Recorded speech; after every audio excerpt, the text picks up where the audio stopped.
ACI activated.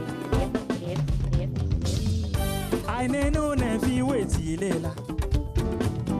You a messer if you wait the rock. Oh, yeah, paro no tito meserajo. We do Kabiyesi, do Kabiyesi. I know never wait lela. You a messer if you wait the rock.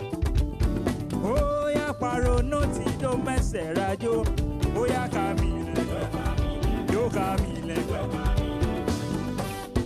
Bend down low, share up, no time to worry. Pardon me, let's turn up, it's time to bubble. Can't win no getting, I got the help, I'm just fly.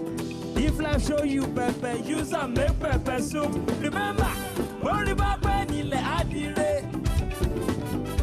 Then you cook in my at all. Oh, head way round, no bring down from heaven. Rich man no bring money from him, mama belly. I need no if wait lela. You a mess and if you wait the rock. Oh ya paro no ti do mess rajo. Oh ya Kabiyesi, do Kabiyesi. I know you only if you wait lela.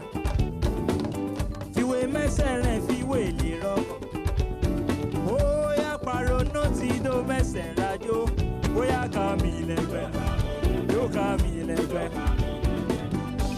I can't wait feed on a malao. Ole my head may be funny. Orun yoro ke mati le sashogbe. Ojú ọ̀lẹ ìgbàdo mẹ́kọ́ yìí. Ṣọ́gbọ́n, remember, orí bàbá nílẹ̀ adire. Lẹ́yìn òkùnkùn ìmọ̀lẹ̀ àtàn o. Everywhere can no bring down from heaven. Rich man no bring money from him, mama belly. I need no never wait lela. You a mess and if you wait lela. Oh ya paro no ti to mess rajo. We do Kabiyesi, do Kabiyesi. I need no never wait lela. You a mess and if you wait lela. Oh ya paro no ti do mess rajo. Oh ya Kabiyesi, do Kabiyesi.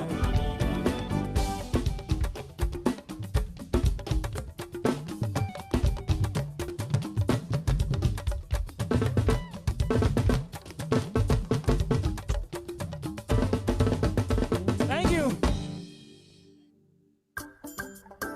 Hello Eurovision fan, all over the world. This is the winning song for Afro Music Song Contest 2020. And the title Jamie is for all mothers all over the world. This song is dedicated to all mothers. Sit back, relax, and enjoy. I could cherish you forever for waiting you do for me. Yeah, yeah. I go love you like no other for waiting you do for me, mama. Yeah. Be a mekala, be a mekano. Ele moyo nu and shiu. Be a mekala, be a mekano. Ele moyo nu and shiu. Oh, never end on a kiwe shiu. You wish me. Oh, my way do the do low. Oh, never end on a kiwe shiu. Ọmọ mi gbé mi lékè ayọ̀, gbé mi lé. Ọmọ mi gbé mi lékè ayọ̀, gbé mi lé. Ọmọ mi gbé mi lékè mélé, gbé mi lé. Ọmọ mi gbé mi lékè ayọ̀, gbé mi lé. Mo torí tọmọ mi yọ ọmọ òní ò gbé mi lé. Bí mi yú tó ní má yú tọ́lá, gbé mi lé. Ọmọ mi gbé mi lékè mélé. Ọmọ mi gbé mi lékè ayọ̀, gbé mi lé. I will cherish you forever for waiting you do for me. Yeah, yeah. I go love you like no other. For what you do for me, mama, yeah. Yeah, me, oh, yeah, me, oh, yeah. Yeah, me, oh, yeah. Yeah, me, oh, yeah. Hey, Rocky, mama, me, oh. Matete wale, matete wale, matete wale, oh, never end on a wish you. Yeah, me, oh, my way do, they do love. Oh, never end on a wish you. Yeah, me, oh, my way do, they do love. Oh, mommy, baby, lady, baby, oh, mommy, baby, lady, baby, oh, mommy, baby, lady, baby, oh, mommy, baby, lady, baby, moto ito, mommy, your body, oh, baby, give you to Nima, you tola, baby, oh, mommy, baby, lady, baby, oh, mommy, baby, lady,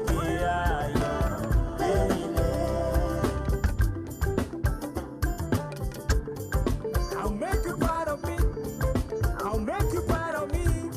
Hey. I'll make you proud of me, my mama. I'll make you proud of me.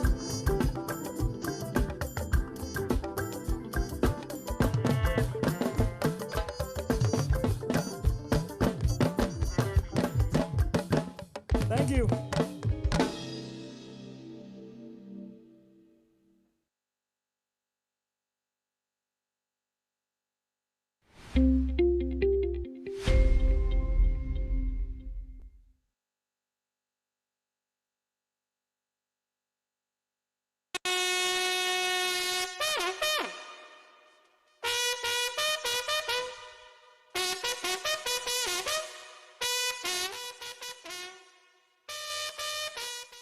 Be part of the celebration as Osemawe marks the 2021 edition of the Odun Oba Festival. The Odun Oba actually commemorates the institution of monarchy in Ondo Kingdom, and we do celebrate it every year.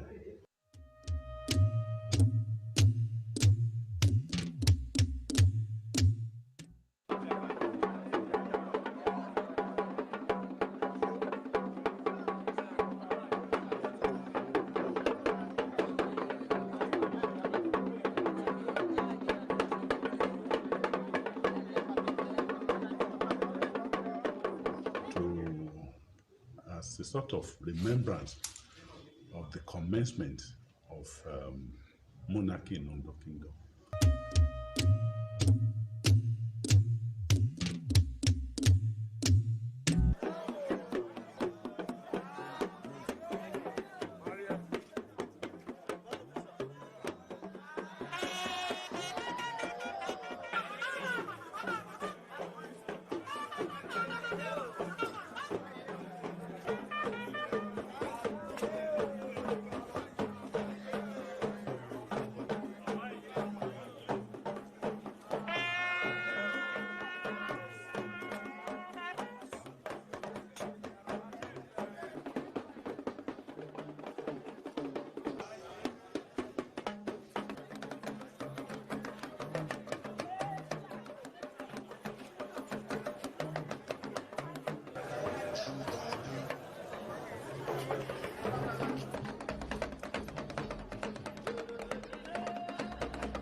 Àbáyé ìlú wa mi. Àdìmúlà. lówó ẹrú ọgbà gbọmọlà alábẹ́ àrísásí gbàdàmbọ̀sà ọmọ lónìí lúlú òfẹ́ ó tú ọmọ ẹni ẹ̀wẹ́sìn ọmọ lẹ́wù wọ̀yí ọmọ lẹ́wà ìmàgbòdé kan ọmọ lẹ́wà ìmójúbòmí ọmọ lúwọ̀nsìsìn kò là ní o mo kú ọdún yìí o mo di àkówó apẹ́ ògbà àsàn wá ọba jílò ó jílò bí ṣòjé ní ọba jílò wo màlà ní ọba yẹ ọmọ ṣòro ní dèbí ẹ lá ọba o ọba jílò wo màlà ní ọba pupa ọba ṣòro má gbàlagbé ọba o ọba jílò bí ṣòjé ẹ dáná fún ẹ ọ̀nà àjírí lónìí sànnẹ ajé ọmọ nù mú ìbọn palẹ̀ pápá ṣùgbọ́n tẹ ibẹ̀ yẹn olúwa mi ajigwajigwa lẹ̀kẹ̀ ajigwajigwa kan ọmọlẹ́wà ìmàgòdé kan ọmọlẹ́wà ìmójúbò mi ọmọlẹ́wù wọ̀yí ó wà láyé inú wọ̀ ó wọ̀ kú gúnálẹ́ òmọ́mọ́ ẹbọdí yẹ ká fún ná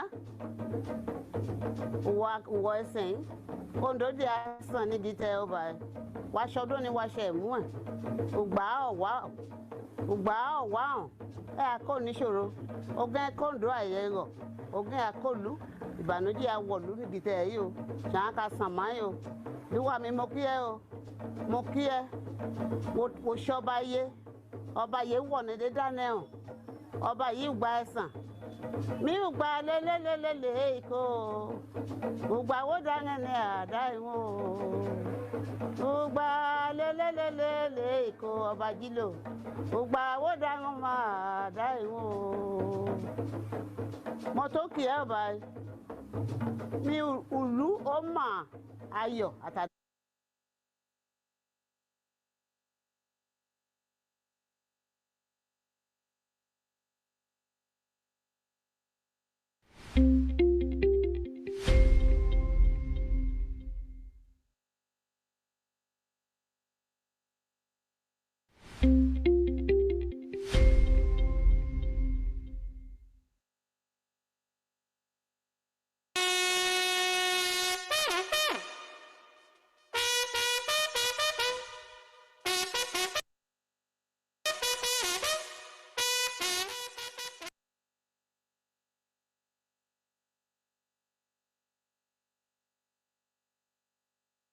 kì í ṣe bóyá sọ nìyẹn. èké ṣe fọ́.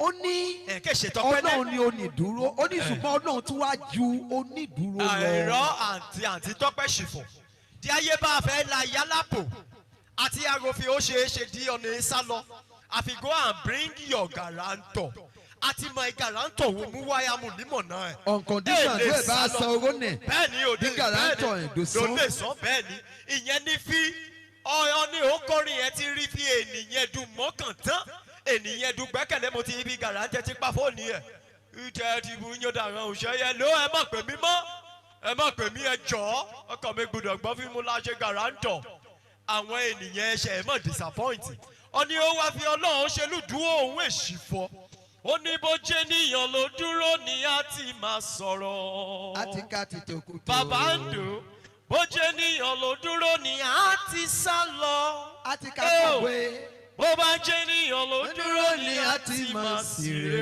ó ti àgbígbà. ó ní dúró mi. kì í ṣe àmẹ́rọ̀ ìdè sórí Ondo àwọn fi dúró kọ. Ní báyìí a fẹ́ bẹ̀rẹ̀ program yẹn náà nìyẹn àwa fẹ́ bẹ̀rẹ̀ pẹ̀lú anthem Ondo dédé program bá ti la ṣe mo lọ ìṣùà gómìnà kí ẹ fi mo lọ ìṣùà yẹn gbé mi lọ sí ìṣùà Lakers ó gbé mi lọ sí ìṣùà àkókò nígbà ìfù ìṣùà Ondo bí n bá tún ayé wá Ondo máa yà í wọ́n yóò jókòó abẹ́ kánópì ìjọba ń pàtẹ́wọ́ ká ẹ sí ìlú mẹ́ṣà ti la ṣe MC Ibẹ̀ ti kíyàn wọ́n based on my experience and statistics and research. Ondo ṣe number 1. Agbájúmọ̀ ẹ̀kẹ́ bí Ìjẹ̀bú. Àbágbàtẹ́wọ́ kan dọ̀ sẹ́. Mótòtò mú fún bí àpọ́yì ní kìlá ṣe MC ibẹ̀ mo ti kọ́kọ́ tún ìgbà tí kẹsẹ̀lẹ̀ òṣèlú wọ̀ nílé ṣé wọ́n fi àwọn ènìyàn àpọ́yì wọn ẹ̀ ó ní òṣèyí ẹ̀ ṣé kí nìyẹn àwọn ọmọge wọn bí àwọn pọ́pọ́pọ́ bẹ́ẹ̀ pọ̀ àwọn ẹ̀jẹ̀ ṣé ìdúró mọ́tò tán mọ́tò tán kọ́ ṣe tẹ̀bra. Dẹ́bẹ̀ ni tẹ̀bra ní odò ṣé ọmọge kankan ní kàtúmọ̀ ẹ̀ wájú ọ̀rọ̀ tẹ̀bra bàbá gbẹ̀gbọ́ ìbọ̀rọ̀ tẹ̀bra ebi kẹ́mi mà bí ṣe é fi wokú bọ̀ wokú.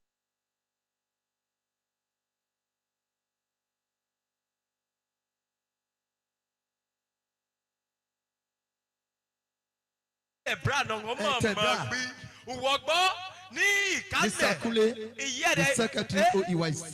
ẹ̀rẹ̀ cameraman ò dúró dówó gíní tó nà tán ìdánwò jíǹsì wò fẹ́ la.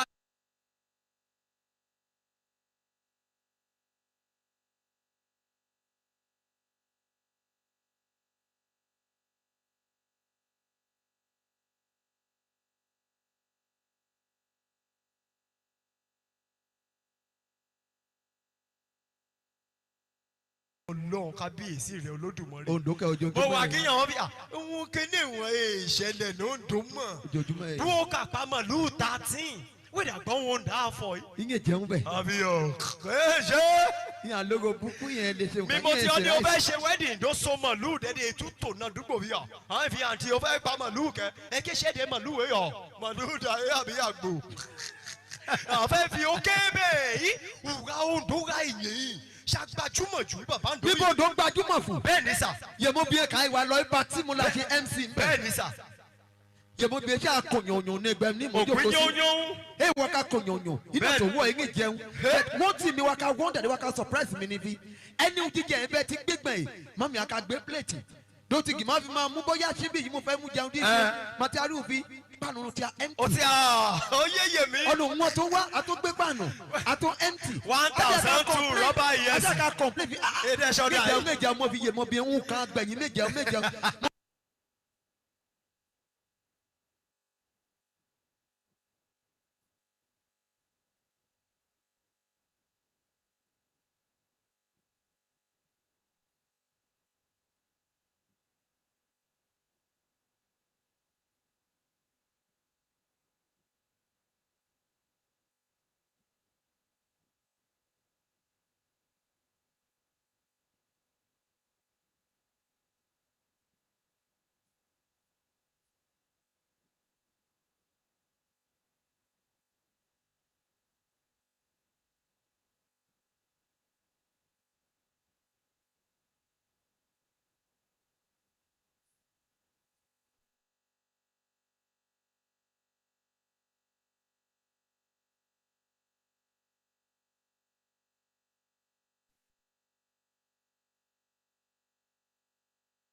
ọdún lúwa mi àdìmúlà ẹkùn ọkọ olórí láyínká olórí láyínká ọmọ wọn nọgọ máa dẹ olùbábùn mọ débọ mẹwùwò ọba òkòkò lúwa mi ò àdìmúlà o.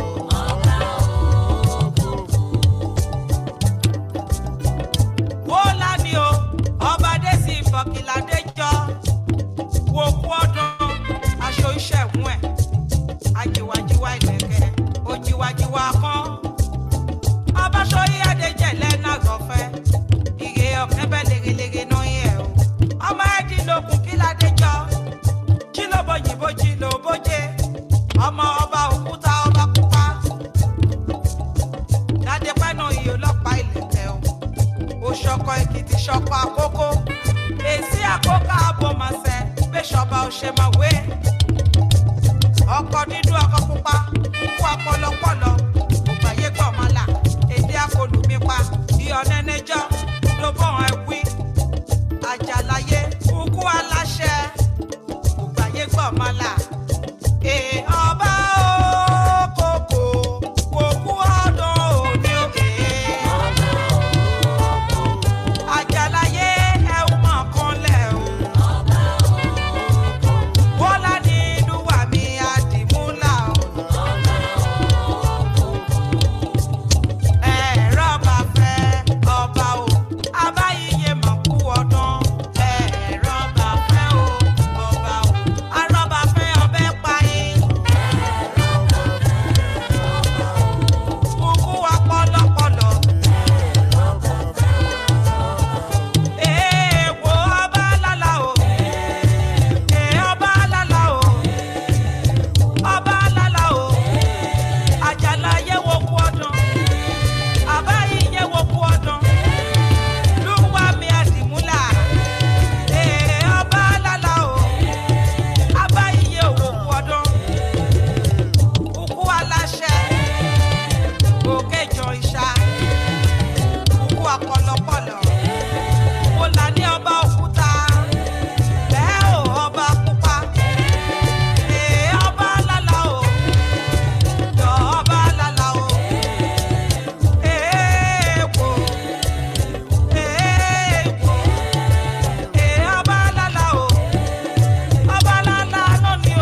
for Kiladejo. Woku ọdún aṣọ iṣẹ́ ìwọ̀n ẹ̀. Ajiwajiwa ìlẹ̀kẹ̀, ojiwajiwa kan. Ọba ṣoyí Adéjẹ̀lẹ̀ náà gọ̀fẹ́. Ìgè ọ̀kẹ́bẹ̀ legelege náà yẹ o. Ọmọ ẹ̀dínlógún Kiladejo. Jílóbó yìnbó jílóbójé. Ọmọ ọba òkúta ọba pupa. Dádépẹ́ náà yìí ọlọ́pàá ìlẹ̀kẹ̀ o. Ó ṣọkọ Èkìtì.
Commando you, it ain't you every time. Alẹ́ ọmọ ndo dédé, ọmọ amúlá méjì ojú ṣẹyẹ o. Kí mo gún mo kí wọn o, àmàlà ní o. Aka ibà ti ṣe, mi àkàrọ̀ náà gbégbá o. Àyùlọ àyùbọ̀ ọwọ́ yẹ̀hún o, ẹ̀ máa rìn o. Láìlòlò lẹ́ o, láìlòlò. Láìlòlò lẹ́ o, láìlòlò. Akínwànú mi, akínwànú mi o, akínwànú mi o, akínwànú mi o, ọmọdé wa wáyé o, ìrẹ̀yìn wa mẹ́.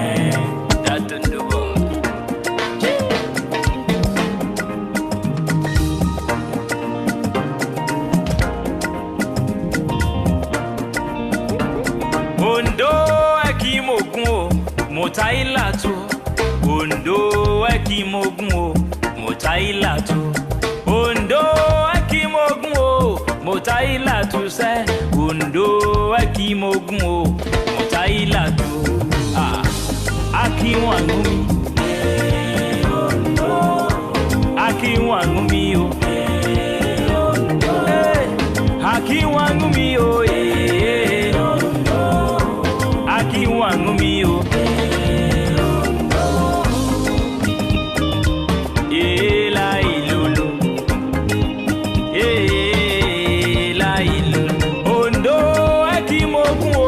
Mutailatu, Ondo ekimogun o, Mutailatu, Akiwanu mi o, Akiwanu mi o, Akiwanu mi o, Akiwanu mi o, Akiwanu mi, Akiwanu mi o. Akiwanu mi o, Akiwanu mi o. ACI activated.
Welcome to this interview. We want to start with an homage which will be performed in the palace for 2 minutes. Please, the homage.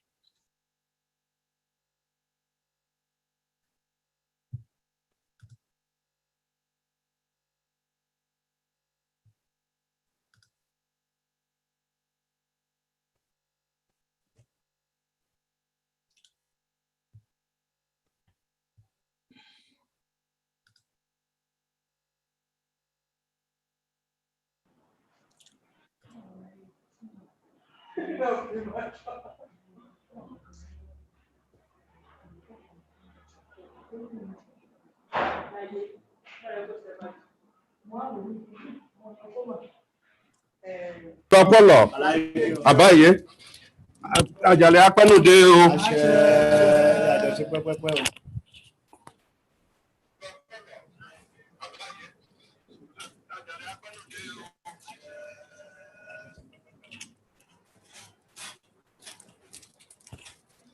Àbáyé, òkú aláṣẹ, òkèjì òòṣà, gba agbọ́mọ́là, ìdí akọlùńpá, àjàlẹ̀ apẹ́nàdé o.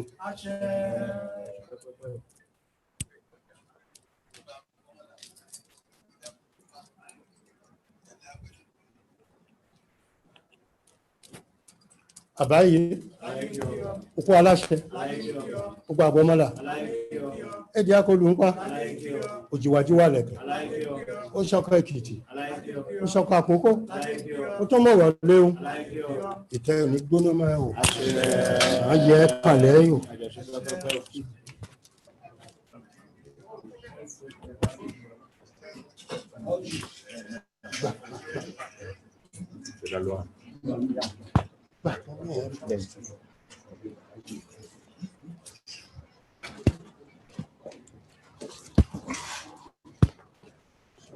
Àbáyé, ikú aláṣẹ, gbogbo àgbọ̀mọ́là, èdè akọlùńpá, kíní àyà ó gbaṣọ, ọlẹ́gbọ̀n ìwọ̀ yìí, báyà àjàlẹ̀ apẹ́nàdé o.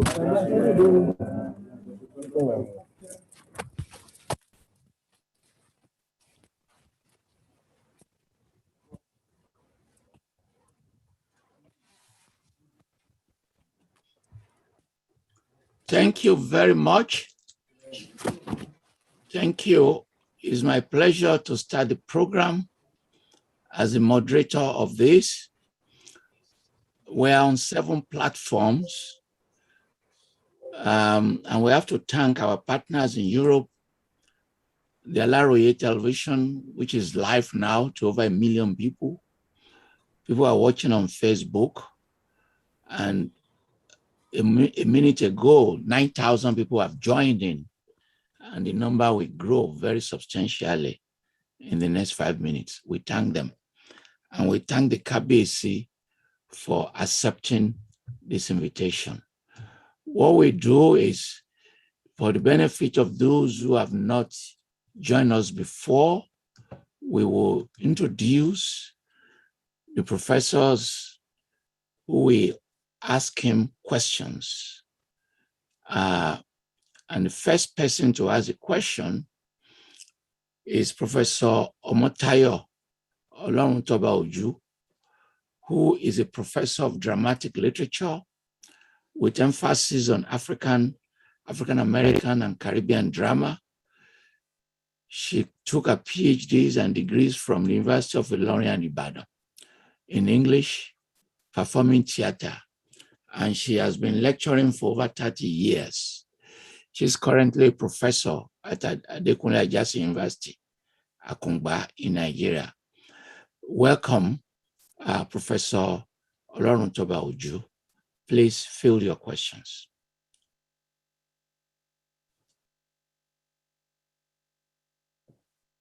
Thank you, Prof. I'm happy to be here. Greetings, everybody.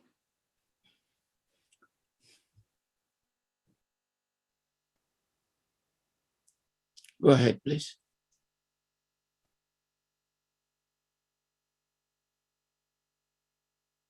Yes, I am happy to be here, and I'd like to thank the organizers and to specially thank our special guests, the Osemawe and paramount ruler of Ondo Kingdom, Oba Dr. Victor Adesimbo Kiladejo. I greet you with utmost respect and reverence. And I'd like to take my first question immediately. And it goes thus. The Yoruba nation is a diverse community, but most of the communities trace their ancestry to Ile-Ife or to Oduduwa. What is the case with Ondo Kingdom? In other words, how is Ondo related to the Oduduwa dynasty? That's my question, Your Majesty. My first question, Your Majesty.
voice.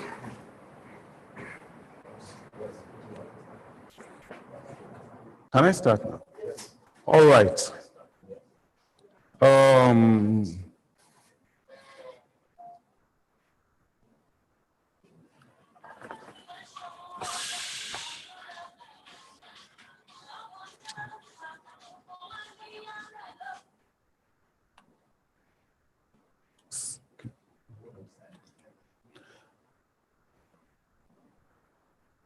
In the olden days, the wife of Oduduwa, the progenitor of Yoruba race, delivered a set of twins. And as of that time, it was an abomination. The penalty for the delivery of twins is that the mother and the children will have to be killed. So on sighting the twins, the king was embarrassed, knowing fully well the repercussion of delivering a set of twins. What happened was that the king, following the embarrassment, exclaimed and said, Eshe Omore, meaning this is an abnormal child. This is abnormal children. And it's from that exclamation, Eshe Omore, that the name Osemawe was coined. In other words, Osemawe is a contraction of Eshe Omore, that is abnormal situation. Now again, realizing the repercussion of or the faith of the mother, the favored wife of Oduduwa, and the children, what happened was that the king decided to that they should be moved out of the palace and taken to a distant place. That was the beginning of a journey. And to do this, the king, that was done to prevent the mother, the twins and their mother from being killed. Now, before they left, Oduduwa planted 2 tribal marks on each of them, of the twins, one on each cheek. That was meant to, that was just for identification. So they set, and then he also gave them one crown, a beaded crown, that is one of the things that is used for recognizing the throne and the king. And then they were followed by a large entourage. Included in that entourage are chiefs, slaves, warriors, medicine men, and on and on. Everything just to safeguard the life of the favored wife, the favorite wife of the king, as well as the twins. So they set us out on the journey. And getting to the first place, the chiefs that followed them, the major chiefs were, one, the Ija. Ija was a hunter, a renowned hunter, and a medicine man. With Ija were 2 other prominent chiefs, Akunara, Chief Akunara, and Chief Shora. Chief Akunara and Chief Shora were adherents of Oramfe, of Ife. So they followed them. The first place they settled was at a place called Ijama. They were there for some time, and later, after some years, they decided to continue with their journey because they considered Ijama being that to be unsafe for the entourage. This, I mean, from Ijama, they've now moved over a long distance until they got to a place called Ekpe. Ekpe is very far from Ijama, but somehow very close to Ondo, just about 7 kilometers to the present-day Ondo. It was there that they spent many years as well. And later, they consulted the oracle, the Ifa oracle. And Ifa gave them a mystical yam stick, which we call a dough. And the instruction to them was that wherever they get to, and that yam stick refused to enter the soil, that's where they should settle. Like I said, it was a mystical stick, yam stick. So they embarked on the journey. Eventually, they got to a point where they poke that yam stick into the soil, and it refused to enter. They now exclaimed, "Edo, Edo Dudo," that is, the yam stick refused to enter the soil. Again, Ondo is derived from Edo Dudo. Now, on getting to Ondo, to the present day Ondo, they met some people. There were some hamlets, and there were some people there. The people actually recognized were the Udokos, the Oka people, and the Fore people. The Udokos put up some resistance, but the Udoko people were subjugated. They were easily defeated. And but the Fore as well as the Oka people surrendered immediately because of the perceived valor of the migrants. In other words, the import of that is that the paramountcy of Osemawe started from the very day that the migrants set their feet on Ondo. And the other people, I'm referring to the Forest, the Okas, and the Udokos, immediately started absorbing and assimilating the culture and tradition of the migrants. I'm talking of the Ondo people.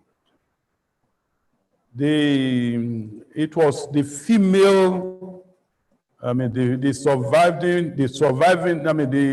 female twin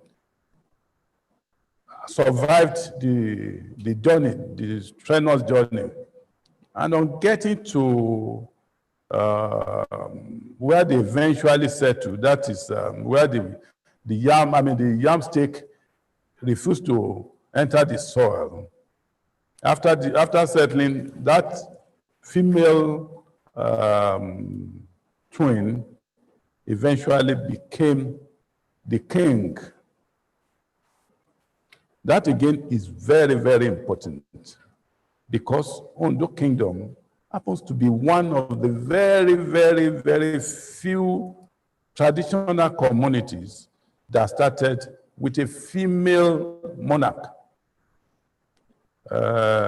So from there, there and then, the monarch now had her council of chiefs, and everything was going on well. And it was later discovered that she just could not concentrate on state affairs. Rather than concentrating on state affairs, she was more concerned with domestic issues, particularly taking care of her fowls and other domestic animals. This did not go down well with the Council of Chiefs.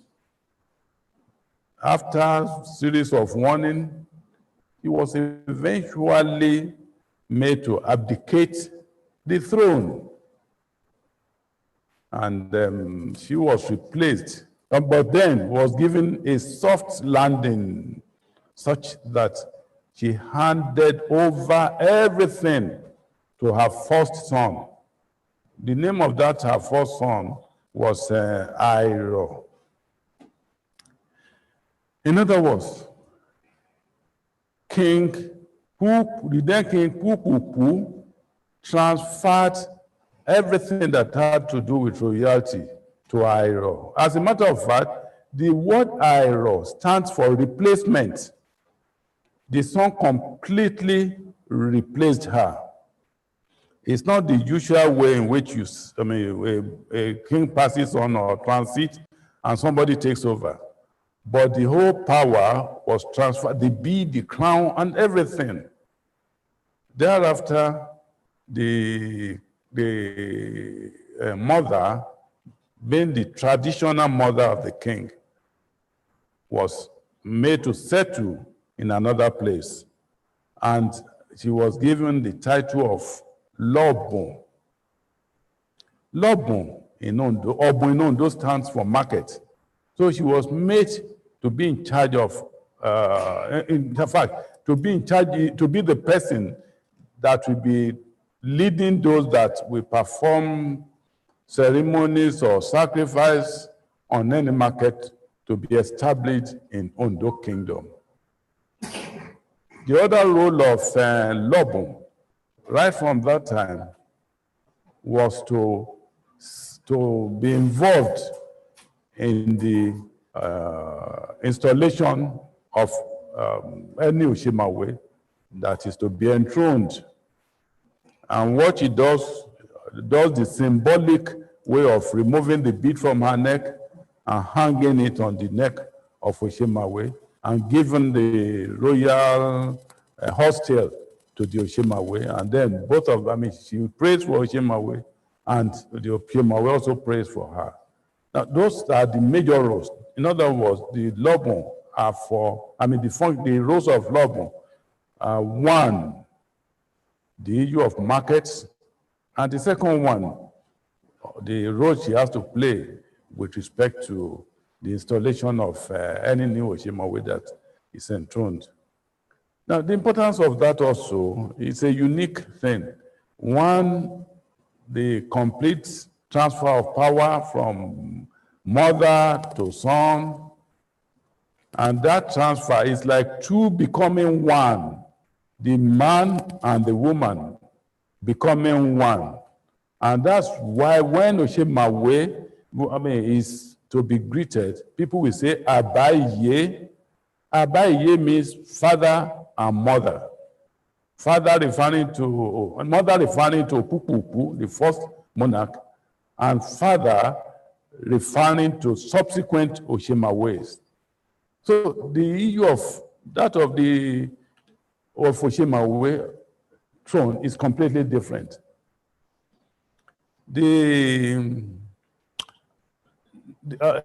Kabiyesi Airo, is credited with the very strong traditional institution of Ondo Kingdom. Somewhere along the line, he actually went to some cities, some communities. It's on record that he went to Benin in particular, where, to learn palace administration. And that will explain the similarities. Some similarities you see between the custom and tradition of Benin and Benin City and Ondo City. We share some similarities.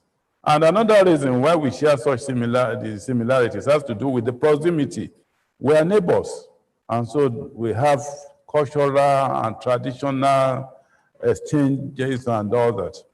It's also on record that one of our high chiefs, called High Chief Jomo, actually came from Benin He came, and that's the only high chieftaincy title in Ondo Kingdom that is hereditary.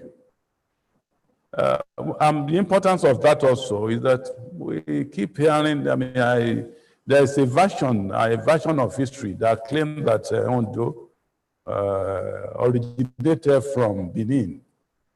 We know our history. It was because of all these factors that we shared customs and tradition. And again, the other thing is that the author of that version happens to be a Benin chief called Dr. Jacob Evorave. So that explains that, because we have different versions, people claiming one thing or the other. This opportunity is to clear all that. Ondo is a highly respected community. We know where we come from. We know the people we share customs and tradition with. We know our ancestors. And I'm now saying that Ondo monarch is a direct descendant of Oduduwa. Thank you very much. Thank you, Kabiyesi. Let me do a short follow-up. And I want to go to Agoiwoye, where the title of the king is Ebumawe. So one tradition from Agoiwoye's side is that the other twin was the one who founded Agoiwoye. So either way, take it as a relationship between the Ondo and the Jebu, or we have to probe this further. Is there an Ondo version of this story? Is there an Ondo version of this founding of Agoiwoye linked to the second twin that you don't mention in the Ondo records? Thank you, sir. See, thank you, Professor Olorun Toba. As Osemawe, I want to concentrate more on the origin of Ondo. But then I cannot claim ignorance of the version you are talking about. We have different versions. There is a version that we have, Osemawe has some things to do with Oyo. But then we know the kind of tribal marks that the Oyo people have. There's another version that has to do with our relationship with Ile-Oluji. Then there's another one that has to do with Ebumawe and Ile-Oluji and Ondo. Let me just confess to you that we take all of them as one of us. We're all Yorubas, and what we want is unity. We are not expected to start talking about the origin of other communities. And I'm sure the other communities will be given the opportunity of telling their own stories. Because we come into, and you know that when we talk of history, particularly long history, I started by saying in time immemorial. That is long ago. So all I just want to say is about the origin of Ondo Kingdom and the way we come to the title of Osemawe, of the king or monarch of Ondo being Osemawe, and how we started having bearing tribal marks on our faces, that is one on each cheek. So just permit me to stop at the level of Ondo, specifically Ondo. Okay. And in a way, most of the communities originated from Oduduwa. So we have one thing or the other to link us together. But that particular aspect of the history, I don't want to say much about that. Thank you very much, Prof. Professor Olorun Toba, please.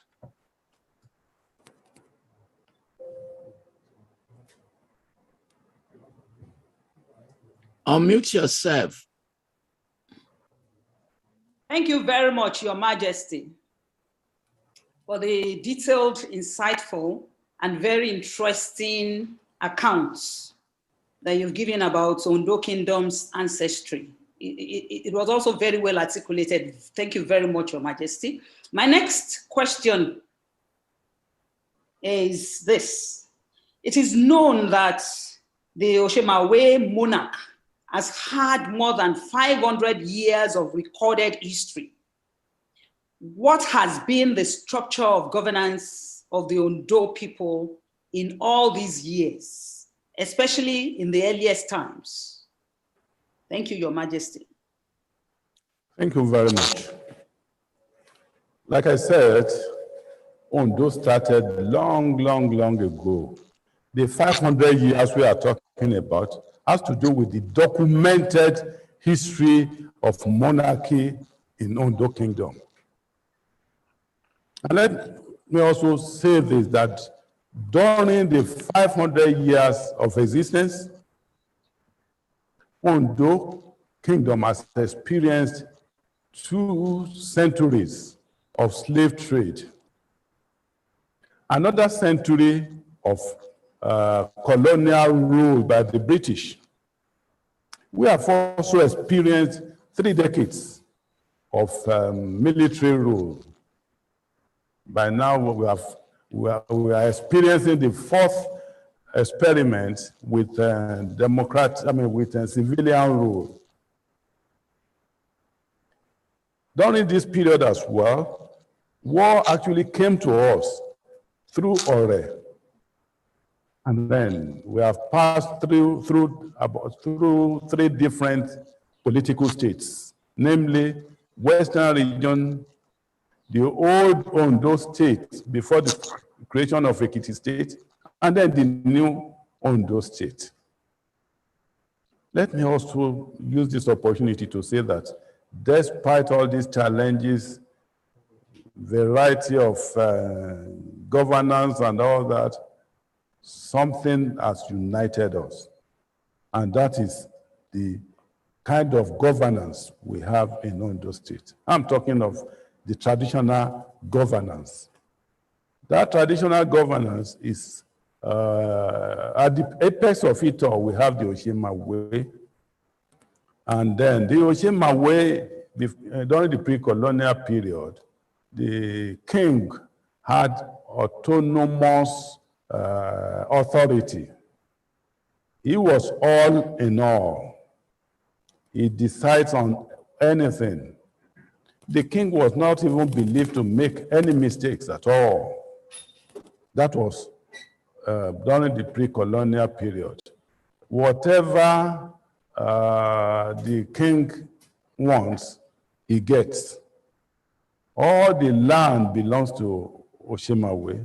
One can go on and on. But then, during the colonial period, the whole thing started changing. Now, let's talk about it. But the important thing is that the monarchy, the Osemawe monarch, as well as the traditional institution under him, has been responsible for the stability that we have enjoyed in Ondo Kingdom. It's often said that Oge Kondo Aigwego. That is because of the very strong, well-organized mode of administration, mode of governance. And under Osemawe, directly under the Osemawe, we have the high chiefs, which we call Logun. So-called Logun means feed my child. They are in charge of some areas, and just to make sure that they ward off any external aggression. As for the high chiefs, there are 6 of them, namely the Lisa of Ondo Kingdom, the Jomo of Ondo Kingdom, the Oduwo of Ondo Kingdom, the Sachere of Ondo Kingdom, the Adaja of Ondo Kingdom, and then the Odofin of Ondo Kingdom. It's all these high chiefs constitute, together with Osemawe, constitute the Osemawe in council. Let me also put in something that we have been developing in every sphere of life. Why? Because we are lucky to have very committed Osemawes right from inception to date. They are committed. They know they are to the welfare of the people. We have good committed Osemawe, and then we also have very good followership in the people of Ondo. The Ondo people are proud of anything that has to do with Ondo. Anywhere you see an Ondo man, you will easily know that this is an Ondo man, because being a man of dignity, they behave in such a way that they are always good examples to others. Now, directly under the high chiefs, we have the Ukule chiefs. They have 7 senior chiefs, and one of them is the Logboshele that is in charge of the Otu chiefs. I single that out because there is all the Otu chiefs under Logboshele have one role or the other to play with respect to the Osemawe. They are the Osemawe chiefs. We have Otu chiefs. Otu chiefs that are in charge of the crown of Osemawe. We have another one in charge of his dresses, another one in charge of his shoes, another one in charge of his beads with different names, different titles. We even have Otu chiefs in charge of the wives of Osemawe. They take care, they are somewhere making sure that nothing happens to the wife. Now, under the Ukule chiefs, we have the Elegbe chiefs. No, the Ukule chiefs are in charge of administration as far as Ondo is concerned. Then, immediately after the Ukule chiefs, we have the Elegbe chiefs. We have 15 senior Elegbe chiefs. And under each of those so-called quarter chiefs, we have so many other chiefs. And then recently we have the Ijama chiefs. The Ijama chiefs, as well as the Elegbe chiefs, are for security, internal security. They are like police in the community. The Elegbe chiefs and the Ijama chiefs, each of the hierarchy have, each of them has 15 senior chiefs with many chiefs under the quarter chiefs. So by so doing, every nook and corner of Ondo Kingdom is covered in terms of surveillance, security, administration, and everything. Then under the Ijama chiefs, we have the Olojas. Olojas are for the neighboring communities, the other towns, villages, hamlets, and so they are for the administration of such places. And they report regularly to the Osemawe, whatever is happening at their respective areas of jurisdiction. We also have the Bale chiefs.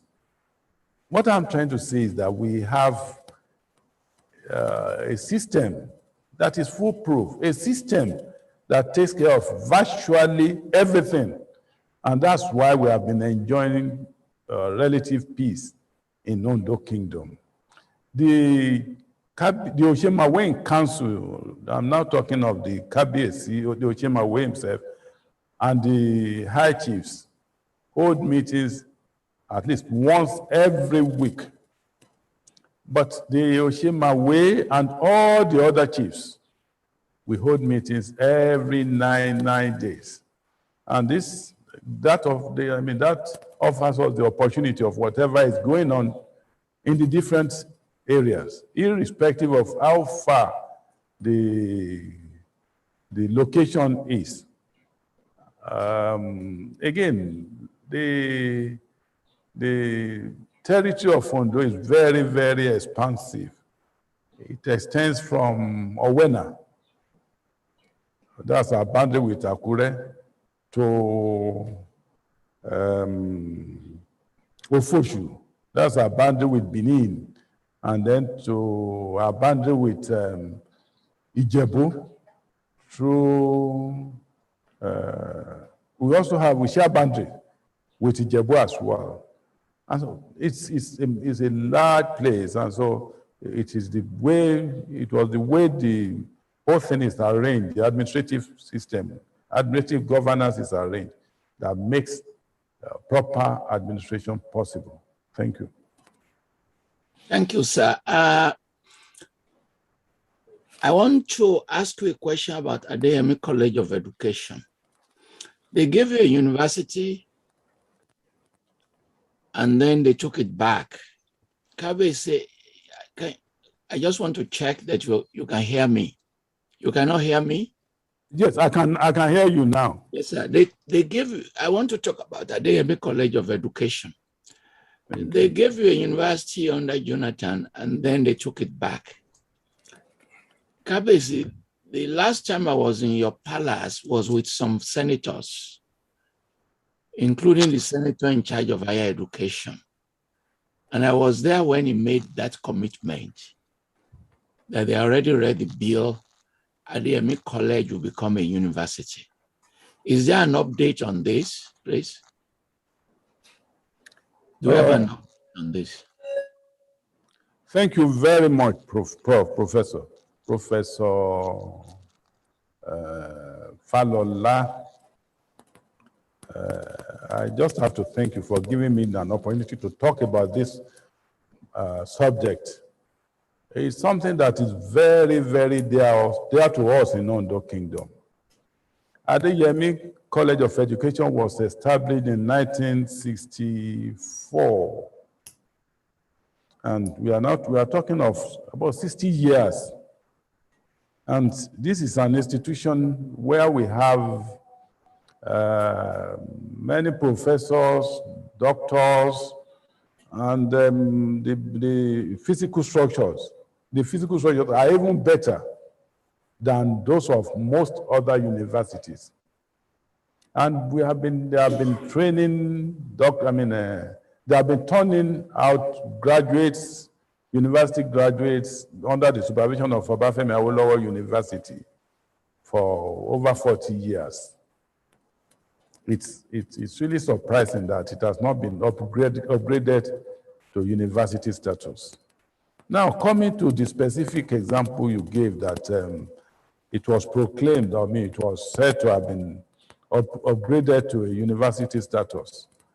But what we were told by the present administration was that they wanted to perfect the structure and they just wanted to, the way it was, that they wanted to perfect the administrative aspect of it, and that they wanted it to be signed by, that there are some steps that they needed to take.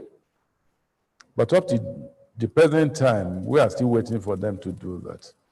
There were a race of hope very recently, but we are sure that the government in power will definitely get that done. We have whatever it takes. The land, we have a land that's of about 400 hectares, 400,000 acres. I hope I'm right. And we have buildings, good buildings that could accommodate, that can make one to consider that place a university of any standard. and we have committed lecturers, and the student population of about 20,000. So I wonder what we are still waiting for. It's not, I mean, I don't think that it's going to cost the government any additional money. It's just the proclamation. And it is my prayer that the present government will get that done. And the Ondo community, as well as the entire Ondo state, as well as anybody that is interested in education, will be proud of. Thank you very much. Thank you, sir. Before I ask Professor Lontoba to ask a last question, I want to recognize the presence of 3 vice chancellors that are watching. Professor Mimiko, former vice chancellor, Professor Sunny, current vice chancellor of Fountain University, Professor Yakubu will be interviewing you later. And I want to recognize the preference of 2 Obas who are also watching in this program. The former governor of the state, Dr. Segun Mimiko, is also watching. When we talk about Adesimbo College, Professor Da Silva is here. One of the hall was named after him at Adesimbo College. So we have so many distinguished people who are part of this program. And I check the number that is now watching this program as we stream it is now 16,000. More people will join. So we are very grateful that this is very successful. So Professor Lontoba, would you please ask your final question?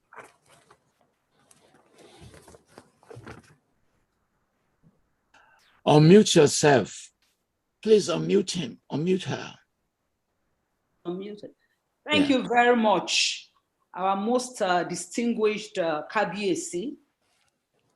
Your responses so far have made my work very easy. I'm not able to take all my questions, but because your responses are so detailed and compelling, they have covered a large area of the things I would have loved to ask. So I'll take the last one.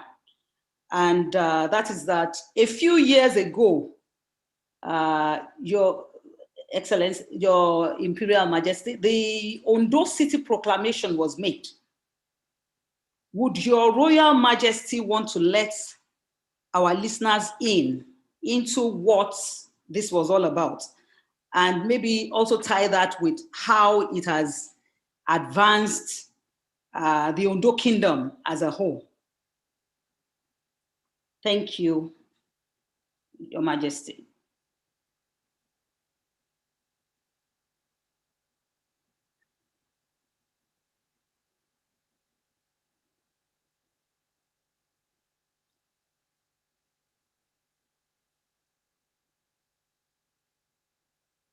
City vision.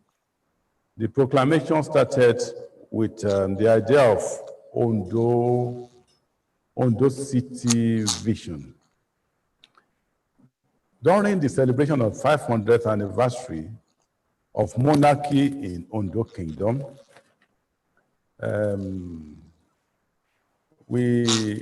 start with, the 500 years anniversary was a special celebration.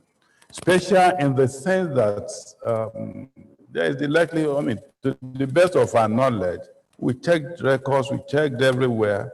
Ondo Kingdom happened to be one of the few communities that celebrated 500 years of well-documented history. It was during that period that we now decided to embark on the City Vision project. The City Vision project was actually aimed at giving Ondo town a sort of accelerated development, such that within 5 years, Ondo will become a functional city with all the amenities. And to God be the glory. We were able to get that done. And all the factors, I mean, the parameters for calling a place of a city were achieved. Talk of population, talk of size, talk of cathedrals, talk of a stadium, a very expansive stadium that can even host national teams. Talk of the available opportunities. And then as of that time, we had 4 tertiary institutions. We also had education, health institutions. Everything was in our favor. And so it was not just calling, and then recreational centers. But then to do this, we started with some development platforms. Namely, there are many of them, but I can still remember some. The Ondo Kingdom, Chambers of Commerce, Industry, and Agriculture, that was actually aimed at developing the commerce in Ondo Kingdom and to link our traders and our industrialists with the outside world. We did that successfully, and to God be the glory. We also have the technology, innovation, and education subcommittee to enable us to make our children self-sufficient and to be able to create jobs for themselves. And like we know, everything we do now has to do with technology. And then for us to develop our schools. There was also the infrastructure development and government liaison subcommittee. That also was well thought of, because you don't talk of the development of infrastructure of any community without taking what the government could do. And so we worked with the government, and to God be the glory, the government of the day did all that was possible to make it a reality in terms of schools, in terms of health institutions, in terms of everything you can talk of. And luckily for us, there was state government involvement in the proclamation. And so that's what that one was about.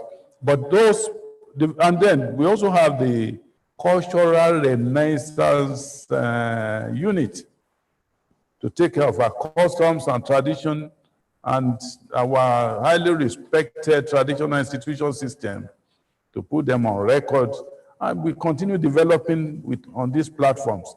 And so it's the proclamation, the Ondo City that was proclaimed, has developed over time. We are all proud of this. And we have to be thanking God for the idea and for what we have been able to achieve. Thank you, Prof. Thank you, Kabiyesi. So Yoruba kings, they fight a lot over superiority. Who is superior? I'm the one who is superior. So what's your opinion, Your Imperial Majesty?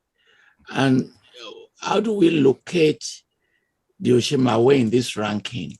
We know that 18th century, 17th century, those rankings did not exist because each Oba was autonomous in his own kingdom. So can you share some light on this rank, sir? Thank you, Prof. That's a tough one, because my intention was to limit myself with anything that has to do with my people. Osemawe is Osemawe of Ondo Kingdom. And so I want to be very, very careful. However, let's start with the issue of rivalry. I'm not too sure that as far as Ondo Kingdom is concerned, Ondo Kingdom is not concerned with anything that has to do with rivalry. with respect to all the traditional rulers. Now, and Osemawe again is not really interested in the ranking of traditional rulers. What is important to us, to Osemawe, is what I can do as Osemawe for my people in terms of security, in terms of development, in terms of unity of the people, in terms of every thing that has to do with development. That's the area I'm interested in. And so talking of ranking, that's not too important to me as the Osemawe of Ondo, because I don't want to be involved with any controversy. But permit me to say something, even though I'm not interested, but it's on record that, like I said, during the pre-colonial period, the kingdom of, Osemawe was an autonomous monarch controlling a kingdom that spanned over a distance of, the width is about 70 kilometers. That's even more than the width of neighboring countries like Togo. Now, but however, like I said, there are some things on record in the British archive, in many records, that in the 1903 protocol list of Obas, I made reference to that because that was even before the creation before the amalgamation of the northern and the southern protectorate. And that is before the creation of Nigeria. That list has been the reference point. On that list, Osemawe happens to be, I think the list was prepared by one McGregor. Osemawe occupies one of the first 5 traditional rulers. As of that time, not the one that is prepared with biased mind or with political involvement or whatever. We are happy with that history. Again, Osemawe, somewhere along the line, following the 1963 Constitution, Osemawe was at a time the chairman at Pelu, that's the assembly of all the Obas of Yoruba Kingdom. Yoruba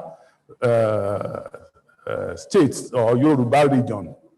Again, Osemawe was at a time a minister without portfolio. So you can imagine the position of Osemawe as far as we are concerned. Like I said, what is important is whatever we can do for our people, whatever we can do to develop our respective communities, whatever we can do to bring unity to our people, and not the issue of the ranking of Obas. What I've said, I just to put the record straight, because each king is a king of his people. And then, so that's what I have to say. Thank you, Kabiyesi. Thank you very much, Prof. And thank you, Professor Oloruntobá Oju, for your questions. If there is more time, we'll call you back. We are very grateful. We are going to take a 5-minute interlude to listen to Ondo drum and look at their instruments. Please, let's listen to Ondo drum. Thank you.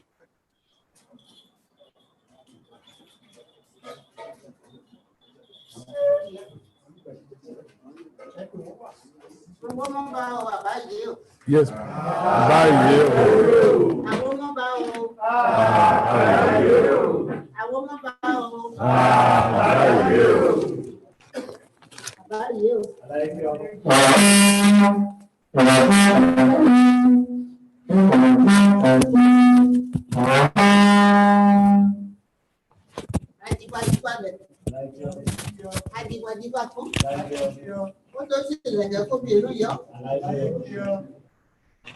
Ọmọlẹ́wà ìmọ̀gbòdé tó.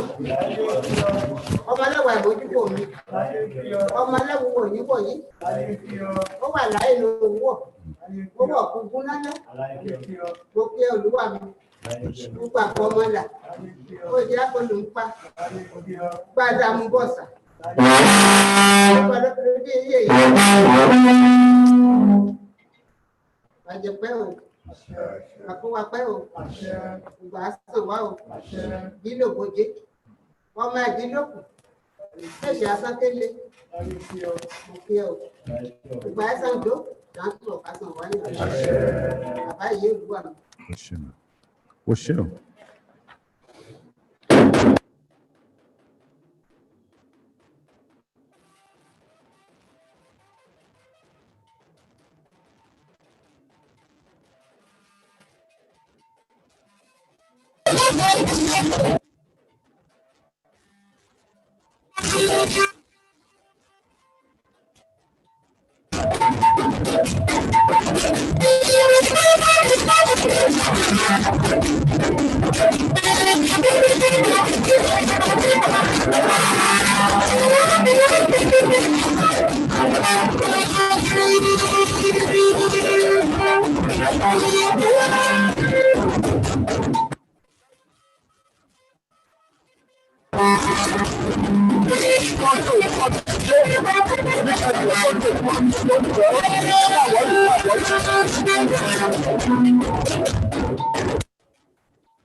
Thank you very much. Thank you. Thank you. We'll call you again. Thank you very much. Thank you. Thank you. Thank you. Thank you. Thank you.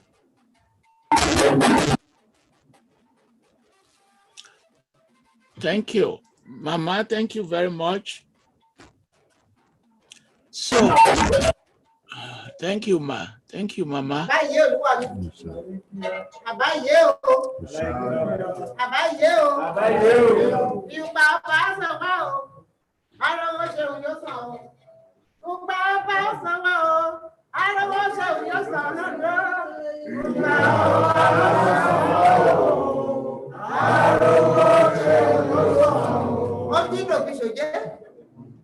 Ọmọ ìdílókù ẹ̀ṣẹ̀ àtàkẹ́lẹ̀ ọmọ máa bọ́ nílé àlọ́ká ọgbọ́n náà ó kí olúwa mi ó gbàgbọ́ mọ́là ó di akọlù ń pa àdìmúlà lówó ẹrú alábẹ́ àrísásí ọ̀rẹ́ ẹ̀jírí tó ní sànẹ́ ẹ̀wọ̀n òṣọ́fẹ́ ìkìtì ìjọba àkókò ó tún ń tọ̀wọ̀ pẹ̀lú ẹ̀ àti ẹ̀ Ondo kí ẹ wò kú ọ̀la ẹ wò kú ọ̀la ẹ ó ti dá aṣọ àti bọ̀gàn dáa yìí ẹ yàwá ẹ ọba aṣọ òyìnbó ọba ọba aṣọ òyìnbó lódò.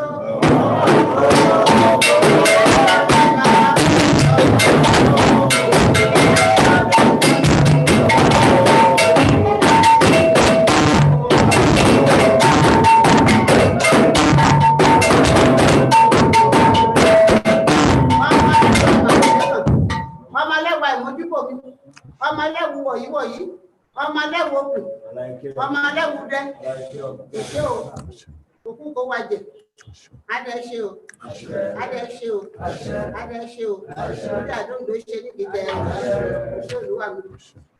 Ẹ̀wọ̀n ni mo kí ẹ wọ́n kàn bá o mo kàn bá mo kí jòyè mo kí lùlù wọ́n gẹ́lẹ́ ẹ̀jẹ̀ lùlù ọ̀fẹ́ ó tún ṣe wọ́n ká sàn kó wá lóko. O ṣé o, a dúpẹ́ mọ́. Thank you.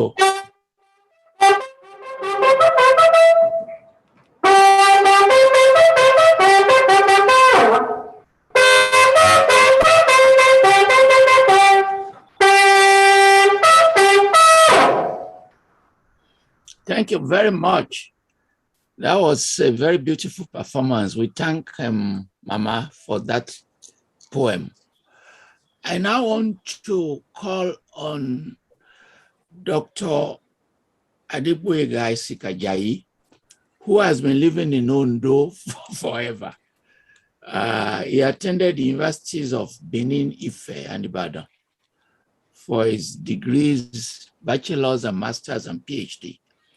And he has been teaching at Adeyemi College for a long time. And he has served as deputy provost of the college before, among other positions.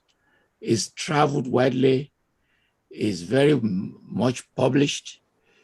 If Adeyemi is a university, he will be among their distinguished professors today. Welcome, Professor Ajayi. Your questions, please. Thank you. Thank you very much, Prof.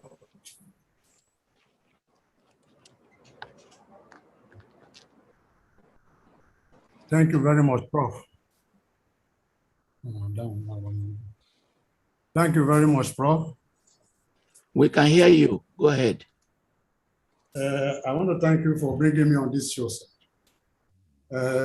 Abayo, Kabiyesi, your Imperial Majesty ascended the throne of his forefathers in 2006. That's about 15 years ago.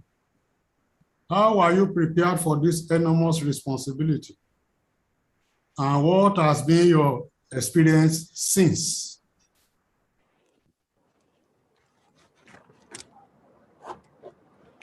Thank you, Prof. Let me start with the experience. It's been quite challenging, but quite enthralling.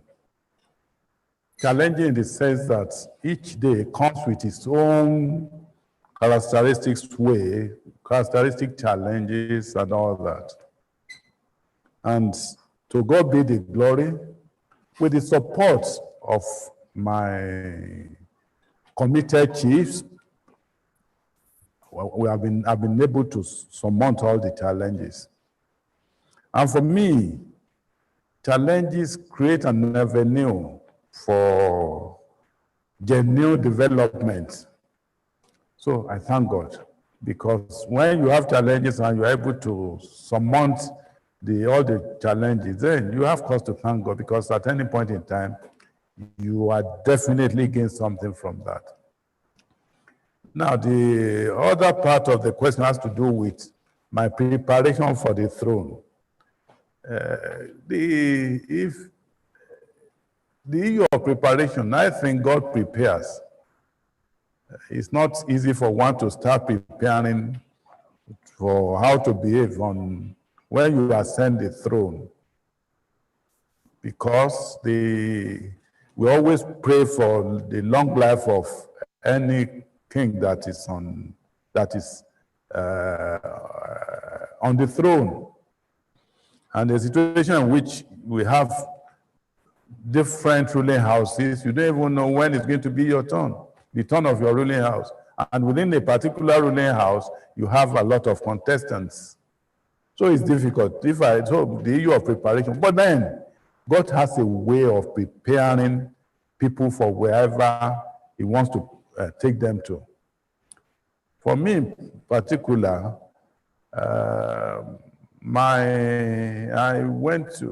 during my years in primary, secondary, university, and even when I went for my postgraduate studies outside the country, I occupied position of authority in each of those places. So God actually prepared me in for the position of leadership. It's God that prepares, not the we human beings. Again, there is another thing that is unique as far as Ondo Kingdom is concerned.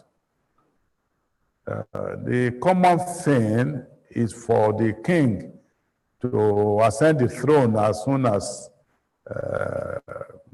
he is confirmed to be the king. But in the case of Ondo Kingdom, the first 6 months is meant to train the king, even after it's been, the person has been declared as the king. But at a stage, the first 3 months, one will be in sort of solitude, and for one to experience the difficulties of life. And one will pass through that crucible of difficulties before you move to the next stage again, where you spend another 3 months, 6 months of hardship, receiving training from experienced people in the community. People will come and tell you what to do, the way things are done.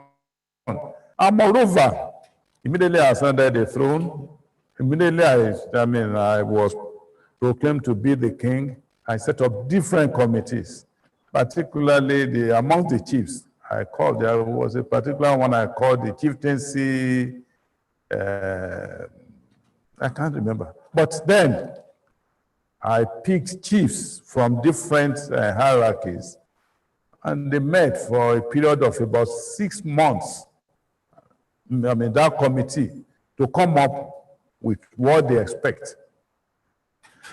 That has been helpful to me. Again, apart from that, I also set up a group that should work on what they expect of their monarch. That also took a very long time. So with taking so many people into consideration and listening to them, I believe that I was well prepared. By the time it was right for me to ascend the throne. But then after the 6 months, one we expect that one will just move to the throne. All the 6 months, the whole of the 6 months, are normally spent outside the palace. It is after the 6 months that one can now move to the palace. As if that was not enough, there was another issue. The king is not allowed to wear the crown. For the first 3 years, it's part of the training. So I think that traditionally I was prepared. In terms of exposure, I was prepared. And even by virtue of my own profession, as a medical doctor, doctors are trained to be leaders in the vineyard of healthcare. And the training also, during the course of medical training, one learns quite a lot about the psychology of human beings. And so all these things prepared me for the throne, and I thank God for that. And I also thank the people of Ondo Kingdom for their cooperation. Thank you very much. Kabiyesi, some kings will respect all these traditions before they come to the throne, but we have cases of not you, sir. They come to the throne and begin to say they don't believe in those traditions anymore. Sometimes they become more converted to Christianity. And a debate has arisen. If you know that you want to be a king, you have Muslims in your kingdom, you have Ogun worshippers in your kingdom, you have Christians in your kingdom. Why should the king now say, I don't want to do all those anymore because I now attend fellowship? And what should we do in circumstances like that? I know you don't want to get into controversy, but my job as a moderator is to push you to controversies. Thank you very much, Prof. And I want to congratulate you that you have been able to push me into controversy. Let me start by saying that different communities have different ways of doing things. For Ondo Kingdom, Christianity came to Ondo Kingdom in the year 1876. And Christianity was embraced. You know what it means when other communities were still busy with whatever. We embraced Christianity, and with Christianity came commerce and Western education. Within 10 years after that, we also embraced the Islamic religion. Now, in other words, for us, there is, call it Christian or Muslim or whatever, we see ourselves as one.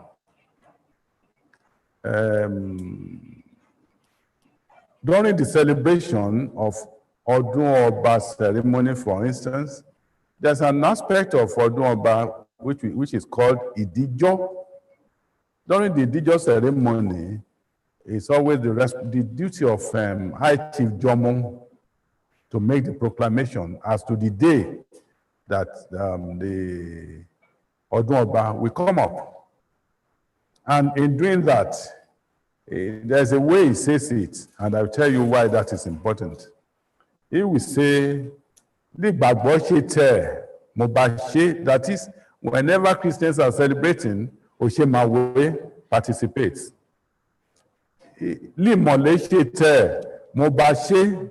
That is, when the Muslim community are doing theirs, Osemawe is involved. And I'm talking of the real traditionalists. During their own, Osemawe also participates.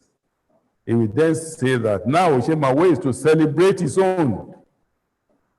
Everybody will say, we will now answer that they will be part of that ceremony and say, Abaye. Now, the import of that is that Osemawe is Baba Esin in Ondo Kingdom. Call it Christian, call it Muslim, call it traditional religion, whatever you call it. Osemawe is the father of all religion. And because of that, I mean, during the celebration, you see Christians, you see Muslims, you see traditionalists, it doesn't matter. The important thing is that we are all one. We work together. Osemawe actually provides what I would say a canopy of unity for everybody, irrespective of your religion. And that's why we've never, since I ascended the throne, we have never experienced conflict between Christians or Muslims or the traditional religion worshippers. So on the basis of that, it doesn't really matter, because since Osemawe is father to all, I attend churches, I attend the mosque, the traditionalists, they also come to the palace, and as such, that of Osemawe can be referred to as a civil religion that brings everything, everybody under an umbrella for the progress, for the development, and for the unity of Ondo Kingdom. So the issue of one abandoning one for the other doesn't arise as far as Ondo Kingdom is concerned. Thank you very much, Prof.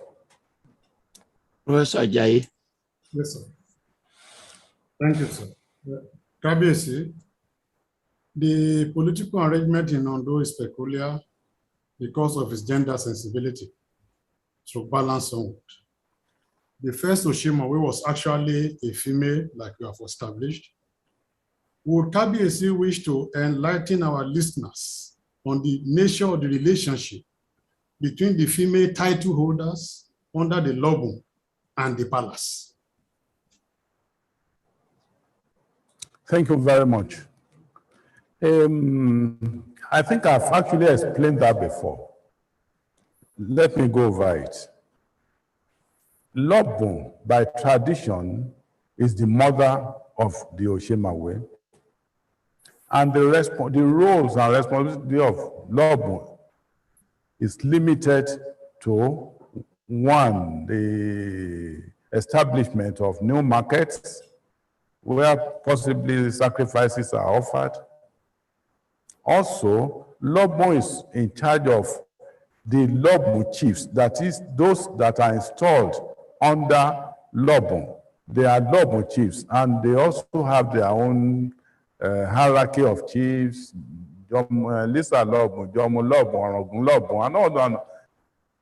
However, their own roles, they are limited more to the issue of market, and the Lobun herself is primarily to play a role during the installation of the king. And so there is nothing like the regent to Lobun. Because once the Lobun plays a role, that's all. There's nothing like Lobun again. But then the chiefs under her still have roles to play with respect to market. Like I said, Lobun stands for market.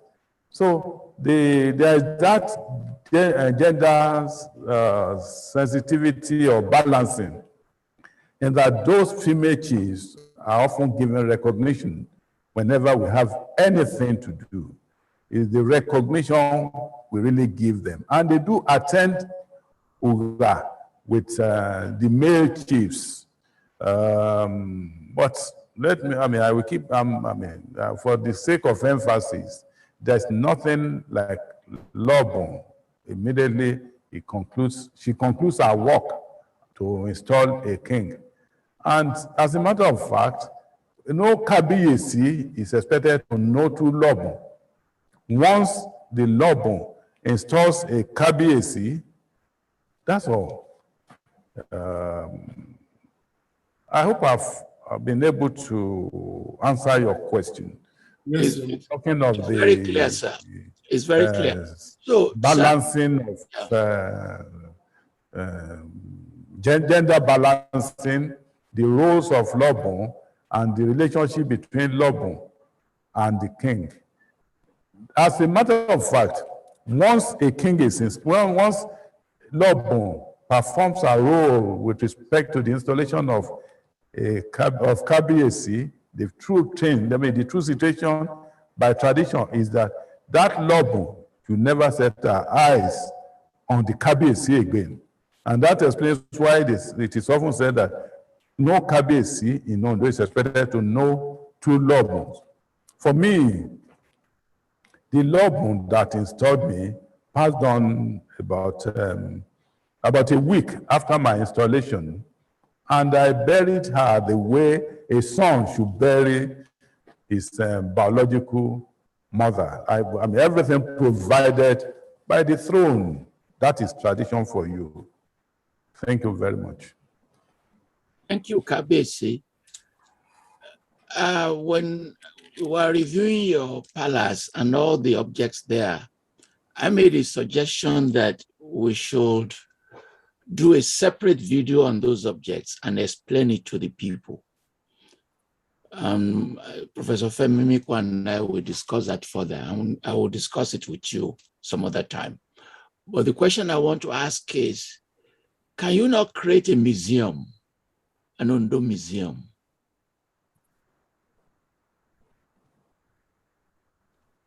Is that the question? Yes, sir. Oh, thank you. Let me start by saying that the palace itself is a museum. Everything in the palace. You know, you pointed our attention to some of the things in this particular part of the palace. There are many. You see, this is one of the thrones. We have thrones in different areas within the palace, and each throne has one role to play or the other. Now, coming to the issue of creating a museum, that was one of the things we did. We started during the celebration of 500th anniversary of Ondo Kingdom. You know, I made mention of cultural renaissance unit and all that. One of my high chiefs here seated happened to be one of the members, or a very strong member, that actually coordinated the establishment of a museum for us, and as well as the female that came to sing for Osemawe during the course of this program. That, I mean, I'm referring to Chief Mrs. Iluyemi, a former commissioner, two-time commissioner in Ondo State, and a renowned educationist.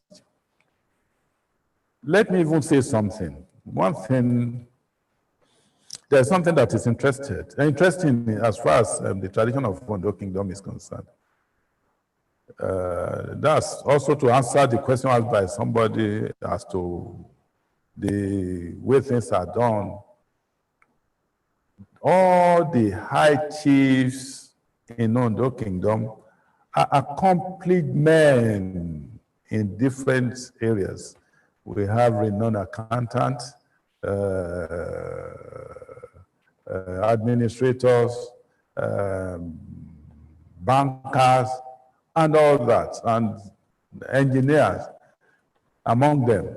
And so what I'm saying, in effect, is that Ondo is lucky. It's a unique community where everything we touch is always blessed. Thank you, Prof. Professor Ajayi, please. Your question.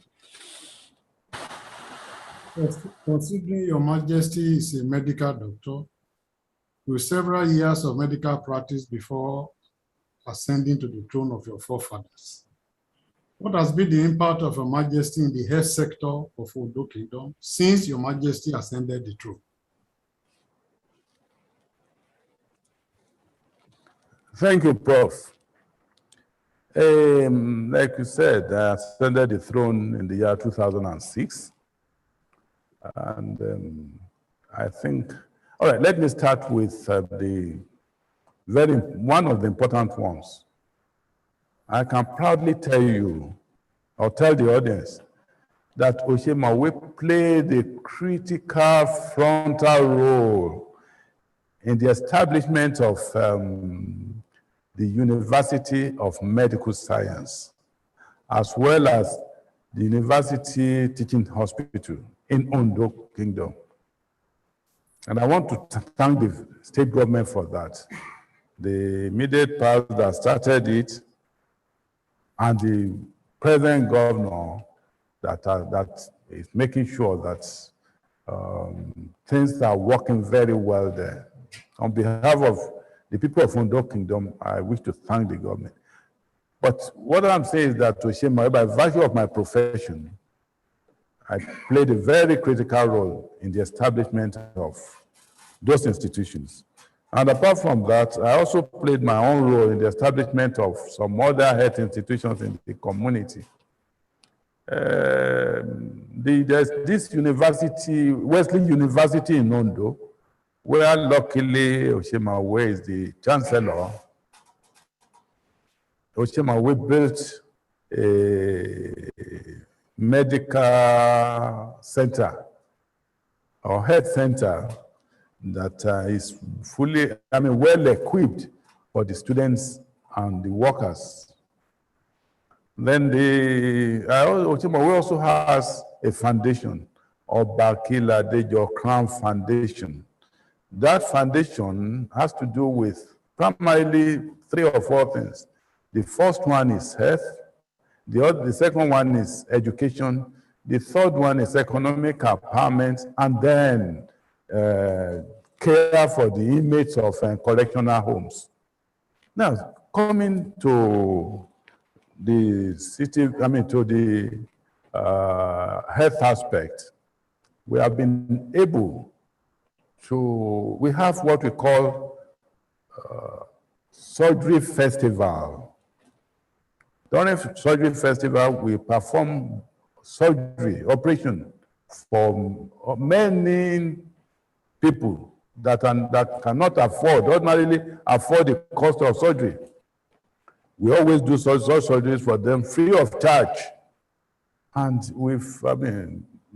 hundreds of people always benefit from this on an annual basis. We even extend to the issue of taking care of children with cleft lip and palate, children with holes or lacerations on their lip and then under their palate, that is inside upper part of the mouth. We do that, and we bring doctors from virtually everywhere in Nigeria to helping us to perform such surgeries. And to God be the glory, they have always been successful.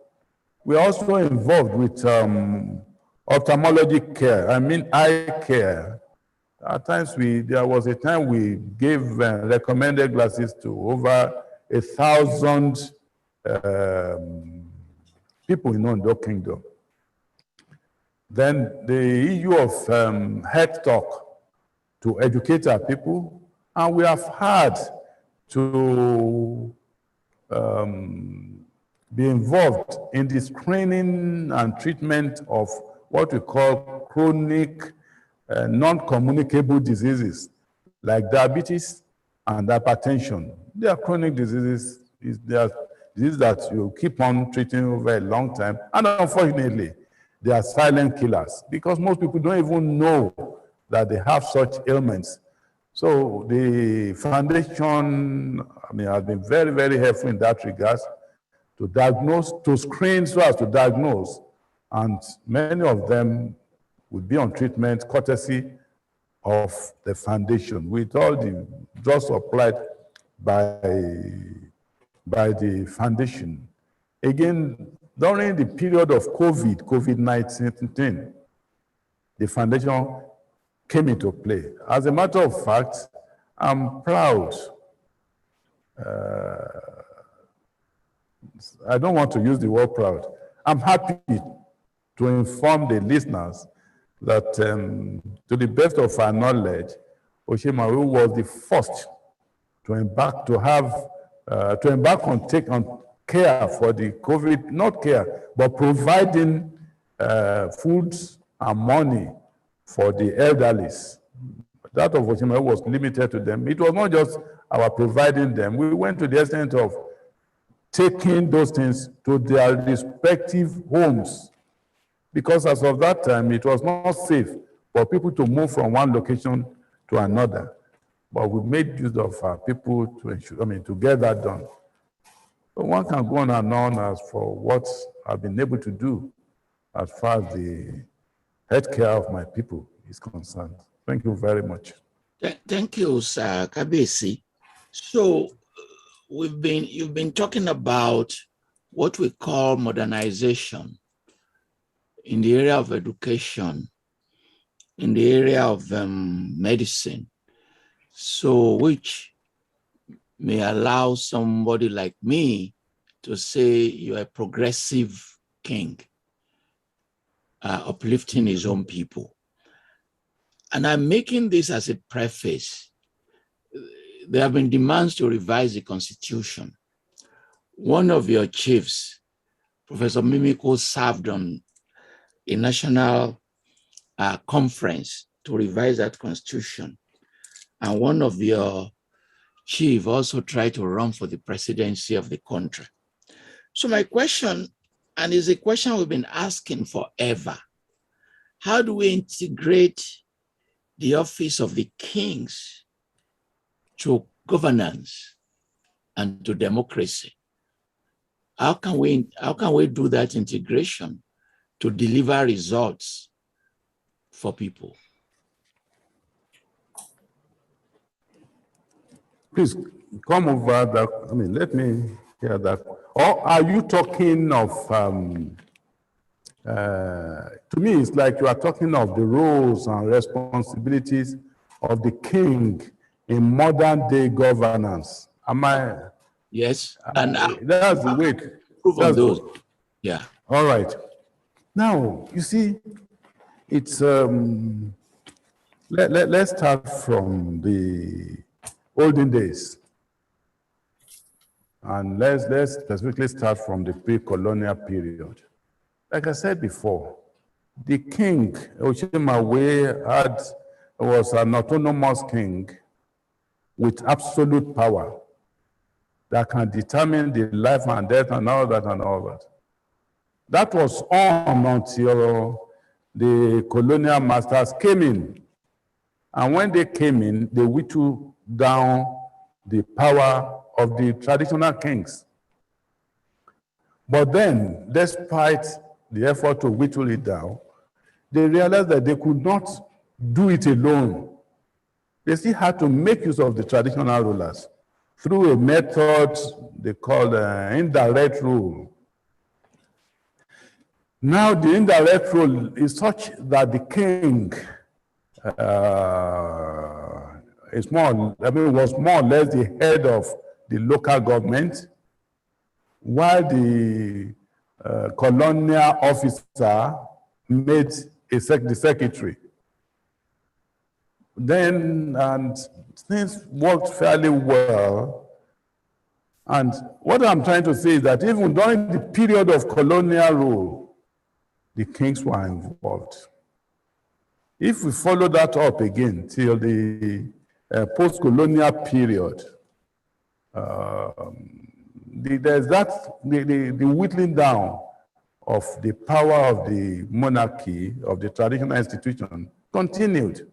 Take, for instance, there was the Richard's Constitution of 1944 that reduced the power of the traditional institution. Then comes the Macpherson of 1951, continuous reduction. Then comes that of Littleton in 1957, continuously like that until the independence period. And we had the Constitution, the 1960 and 1963 Constitution. Despite the calculated attempt to whittle down that power, even as of that 63 Constitution, the king still had lots and lots of roles to play. For instance, the king of Ife, Sir Adesimbo, at the time was the governor of Western region, and we had the premier under him. Then, as of that time, somewhere along the line again, Osemawe was the chairman of all the Obas. Also, at that time, Osemawe was a minister without portfolio. That's telling you that all along the throne, the monarchy has always been involved in peaceful governance in Nigeria. Now, by 1979, the power of the traditional rulers, was further whittled down, but then still came up in terms of having what they call the Council of Chiefs and membership of the Federal Executive Council, as well as that of State Executive Council. That was the 1979 Constitution.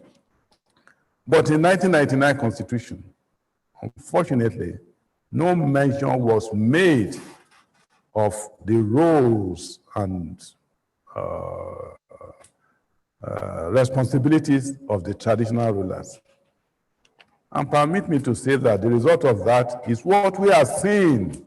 That's what we are seeing now. And it is my hope that things will change for the better.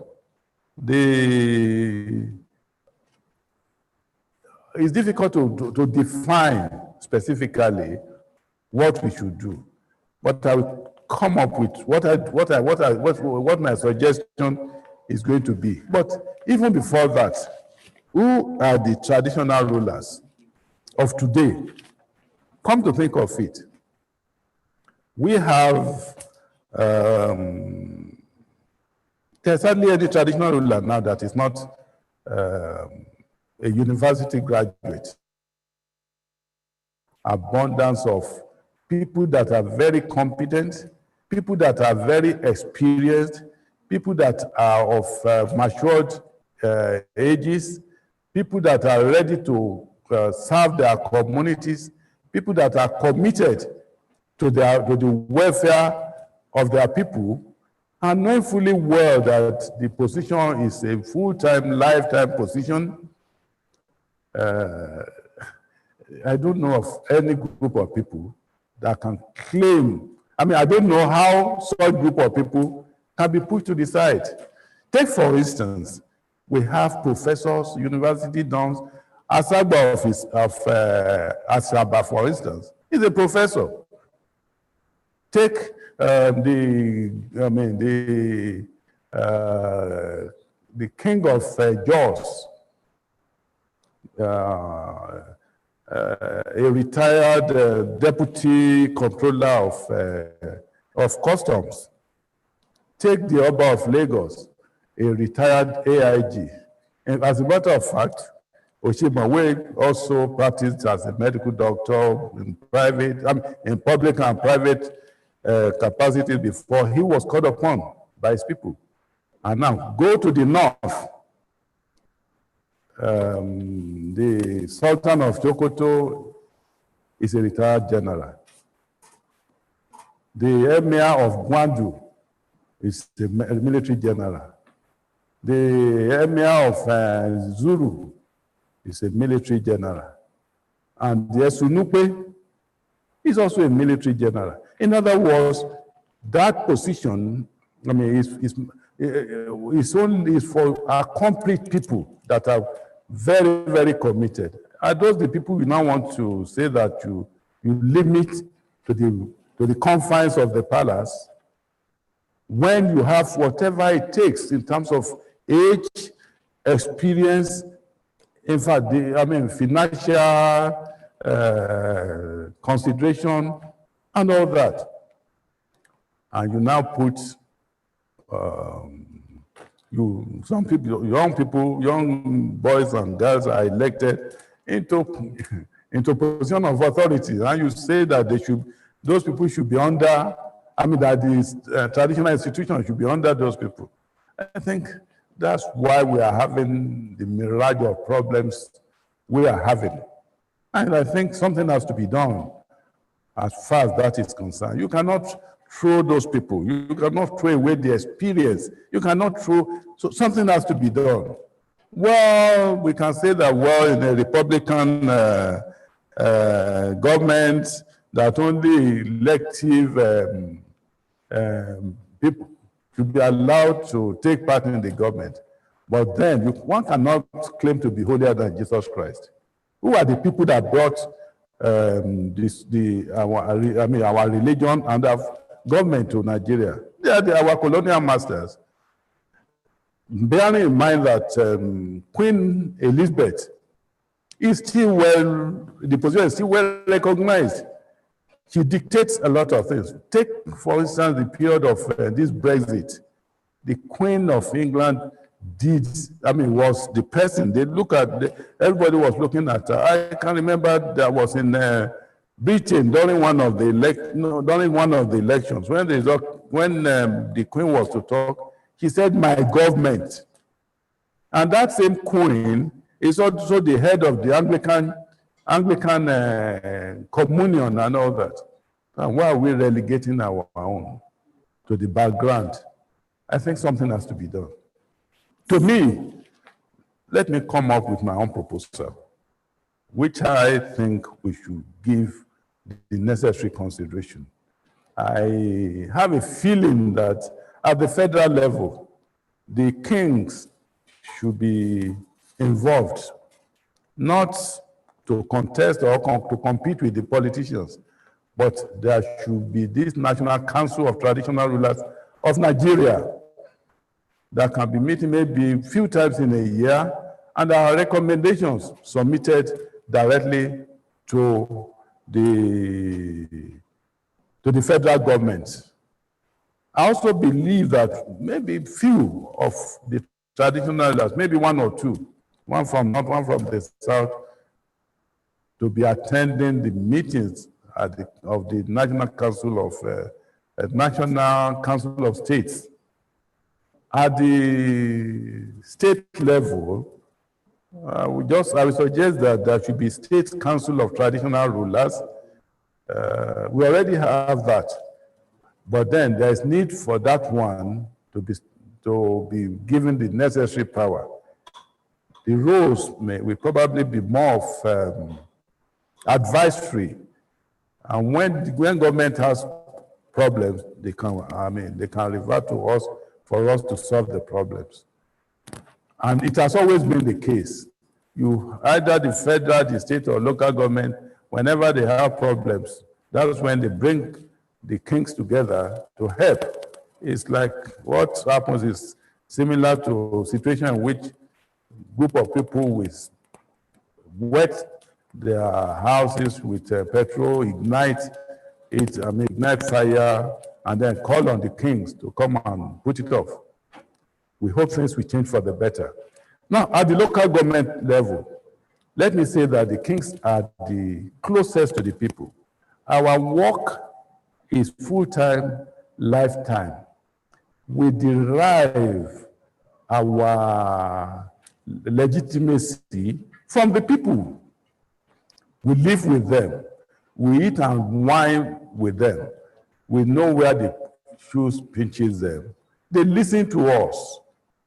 And so I believe that there is need for us to be very, very relevant at the local government level. Once the foundation is solid, then the superstructure can be taken for granted. I believe that the traditional institution should be the foundation for governance as far as Nigeria is concerned. Even in medicine, we have the aggregation of cells becoming tissues becoming organs becoming the whole animal. So in the same way, you have the traditional institution being the precursor to the formation of anything we want to do. So my suggestion as far as the local government is concerned is that I believe it's possible to have the traditional rulers as the ceremonial head of the local government. I'm not saying that we should be involved with the day-to-day running of the local government. No. But as ceremonial head, if there's any major thing they want to do, there should be a way of ensuring that the traditional institution have a role, in that. Just for the king, the most senior king, to discuss before he even gives his verdict, he will also consult some of his chiefs and all that, so that we are all involved. Because whenever there is no involvement, there is no commitment. And who are the people that are taking decisions now? They are our great-grandchildren. And with what experience? They stayed there for 2 years. How did they even get there? We have an idea of the way they get there through their political masters. My belief is that something has to be done. It may appear to be difficult, but it's something that we can surmount. It's something, and that's what we need to move Nigeria forward. We need to lay that foundation.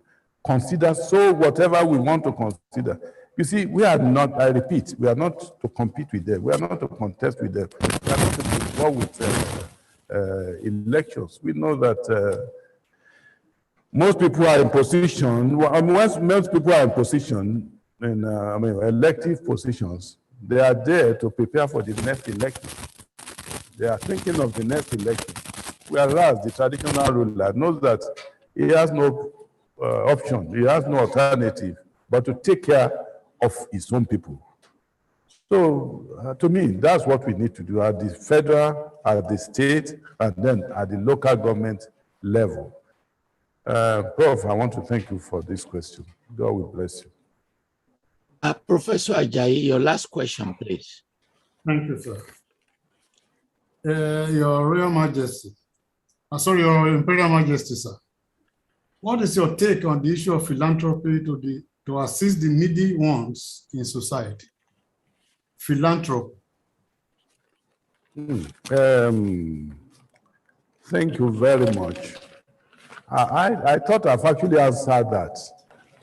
With respect to my Oba Kiladejo Crown Foundation, I think I even have the brochure somewhere. I saw the brochure here. And I mentioned what we have been doing.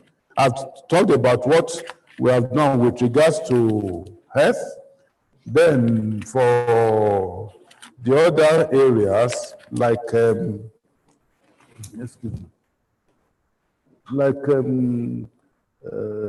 economic empowerment, we assist people, the less privileged people. We also we are involved with training along the area of skill acquisition, and we provide them with tools.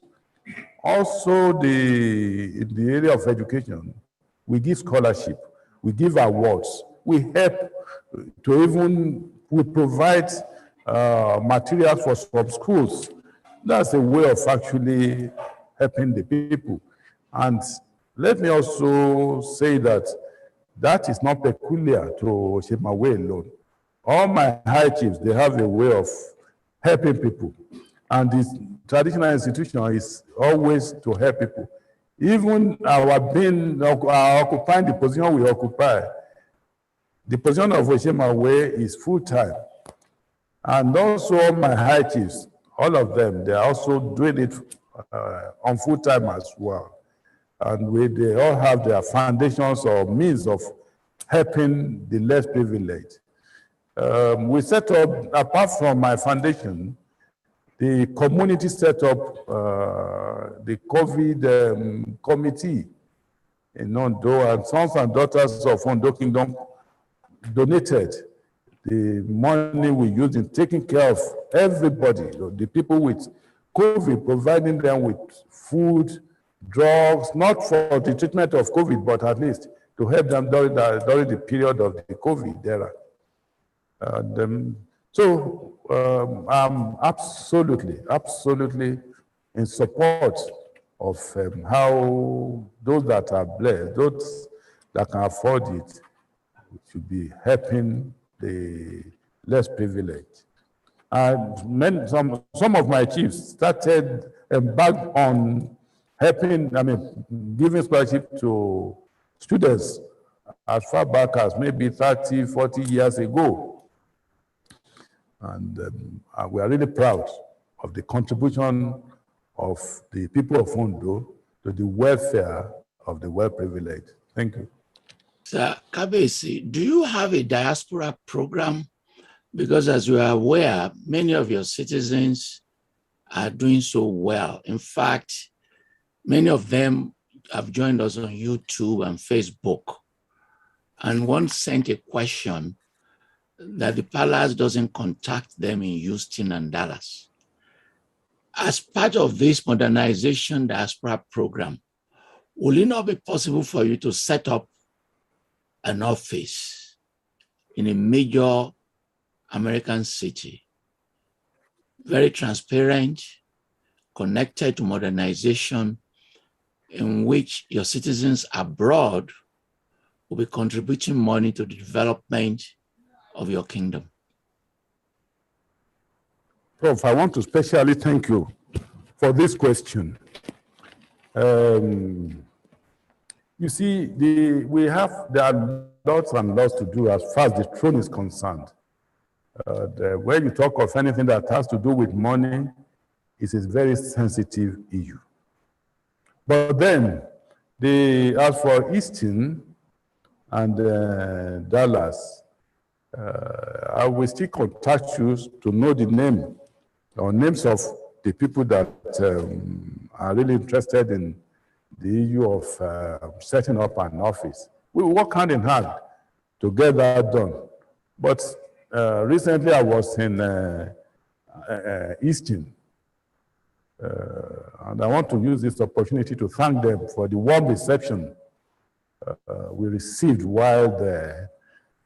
Now, as for their contribution, there is a way we do it. Is it because for coordination, we have the Ondo Unity Forum in the Americas. That body has been working very well to coordinate the activities of our sons and daughters in America, and they have done it creditably well. Recently, I was involved in the commissioning of the computer lab they set up in one of the schools for the benefit of virtually all the secondary school students in Ondo State, Ondo Kingdom. Again, they were also involved during the Ondo City vision. They were involved with they contributed money, and that money was well utilized. One of the things we used the money for was construction of road signage in all the streets in Ondo City. And some of them do come to request for how they can do one thing or they could do one thing or the other for the community, and we have a way of doing that. Like I said, but then we have, even within the kingdom, we have a committee for the development of the community. That's the Ondo Development Committee. Ondo Development Committee was set up over 30 years ago, and the members are eminent sons and daughters of Ondo Kingdom. That committee is in charge, is the epicenter for development. So whoever comes, there's a way we involve the Ondo Development Committee, unless the group insists that they want such development to be coordinated by the palace. But we have been working hand in hand with them. Again, there is in UK, they have Ondo Union. In their own way also, they have been contributing to the welfare and the development of Ondo Kingdom. Like I said, I'm going to link up with our people in Easton and Dallas, because once there's a suggestion from anybody, I always want that person to be part of the solution, so as to be able to actualize the dream of the person or persons. Thank you. Thank you, Professor Ajayi. Kabiyesi, with your permission, we want to take an interlude to enjoy an aspect of Ondo culture in music and poetry. Please, let's enjoy Ondo culture.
Thank you very much, the drummers. We appreciate you. For those of you watching on this Zoom, there are some technical challenges. So it's my pleasure now to invite Professor Nuhu Yakub, a very well-known figure. He served as the Vice Chancellor of University of Abuja and the pioneer Vice Chancellor of Sokoto State University. Is a very well-known figure, extremely celebrated. He's contributed substantially to our understanding of Nigerian politics. He's very well trained in various locations, and he's made a major contribution to our higher education system. Professor Yakub, his wife is Yoruba, so it's also not just writing political science, doing our national integration. I had the pleasure of visiting him in Abuja on July 6, where he served me amala with Begiri and the Wedu. Thank you, Professor Yakub. Your question, please. Thank you so very much. Kabiyesi, I'm so highly honored to be interacting with you. And I must say that I have learned quite a lot from your wide and diverse knowledge, your wisdom, and the sincerity of purpose that you have deployed in your overship. My prayer, sir, is that God will prolong your life. You live very long. You have a very successful tenure, and your kingdom shall continue to be peaceful. You are a modern leader. You are a leader that will take your society, your community, and in fact, to a large extent, Nigeria, to higher heights. My first question will have been on the relevance of the traditional institution in terms of its role in modern administration. But what we have said, to a number of the questions that have been raised have virtually covered, what I think this question will require you to answer. But let me slightly modify it to ask. You have, for instance, you have suggested, Your Royal Majesty, that your suggestion for improving on the role of the traditional institution in modern governance is to ask for, at the federal level, a National Council of Chiefs. Well, I don't know what will be the criteria. What is going to happen likely is that the chairman of each state traditional council, is likely to be nominated. And at the end of the day, sir, we will have only 36, and probably if there's anyone from the federal capital territory, making 37 traditional rulers who will constitute this council. But that does not represent the diversity of the traditions and the diversity of the people of this country. My question, sir, is that at the federal level and as well as the state level, even taking it to the local level, we may still have aspects of the traditional institutions that are not represented in this recommendation we have made, which is quite solid. But if we compare our situation with countries like Malaysia, where they have a king that serves as the president, more or less the president at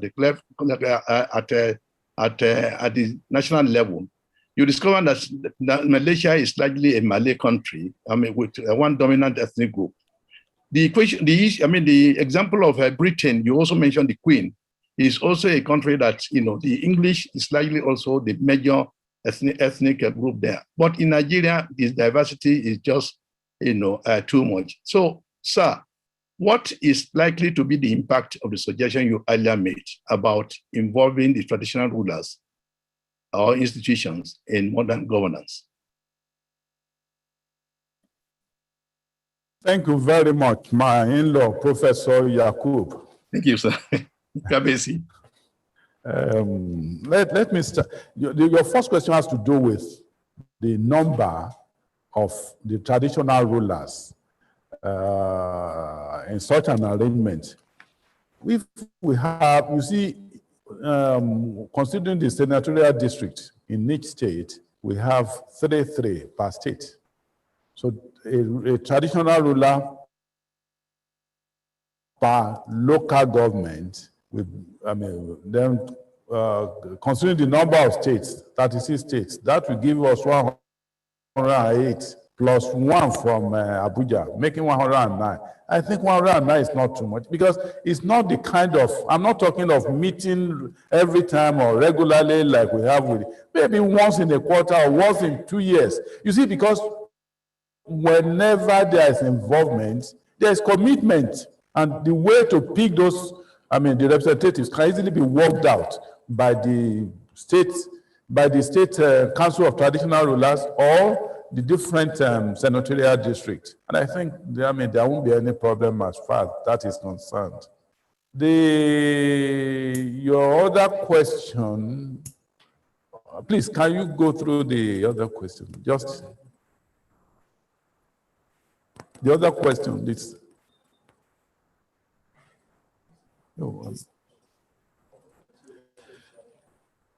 Now, now, go ahead, sir.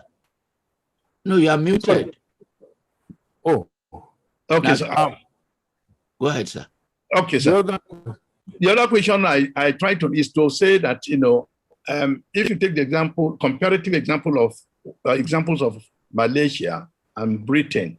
And Britain. Yeah, and Britain, yes.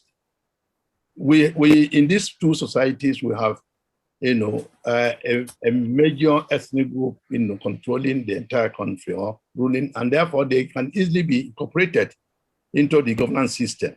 But here in Nigeria, at the end of the day, it will be now a question of, are you going, when you get to the federal level, are you going to embark on rotation, which some people are already even opposed to, even at the level of the politicians. So what, in essence, is going to be, the very relevance or essence of the suggestion you have made, which I think is actually very good in terms of involving the traditional rulers. But I'm looking at the role, the effective role this particular council can play. Well, let me start by saying that I don't see anything difficult as for the modalities to be considered, but it's something that can be worked out. It's a suggestion, and I don't think there's nothing difficult as far as that is concerned. The other thing to also know is that for each we have so many ethnic groups. There's no way we can say all the ethnic groups should be represented. But we speak more or less the same language. I mean, the accepted language for all of us, irrespective of our ethnic groups or regions. I don't think it's difficult. However, this question you have raised, I think is very simple. Very simple. I know that Professor Yakub is a renowned political scientist, and people like you should be able to come up with how you think we can solve that problem. You see, it's not impossible. To me, it's not.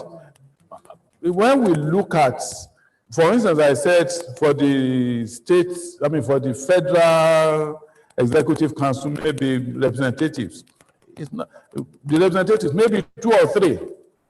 One from the north, or maybe 2. One from the north, one from the south. That's all.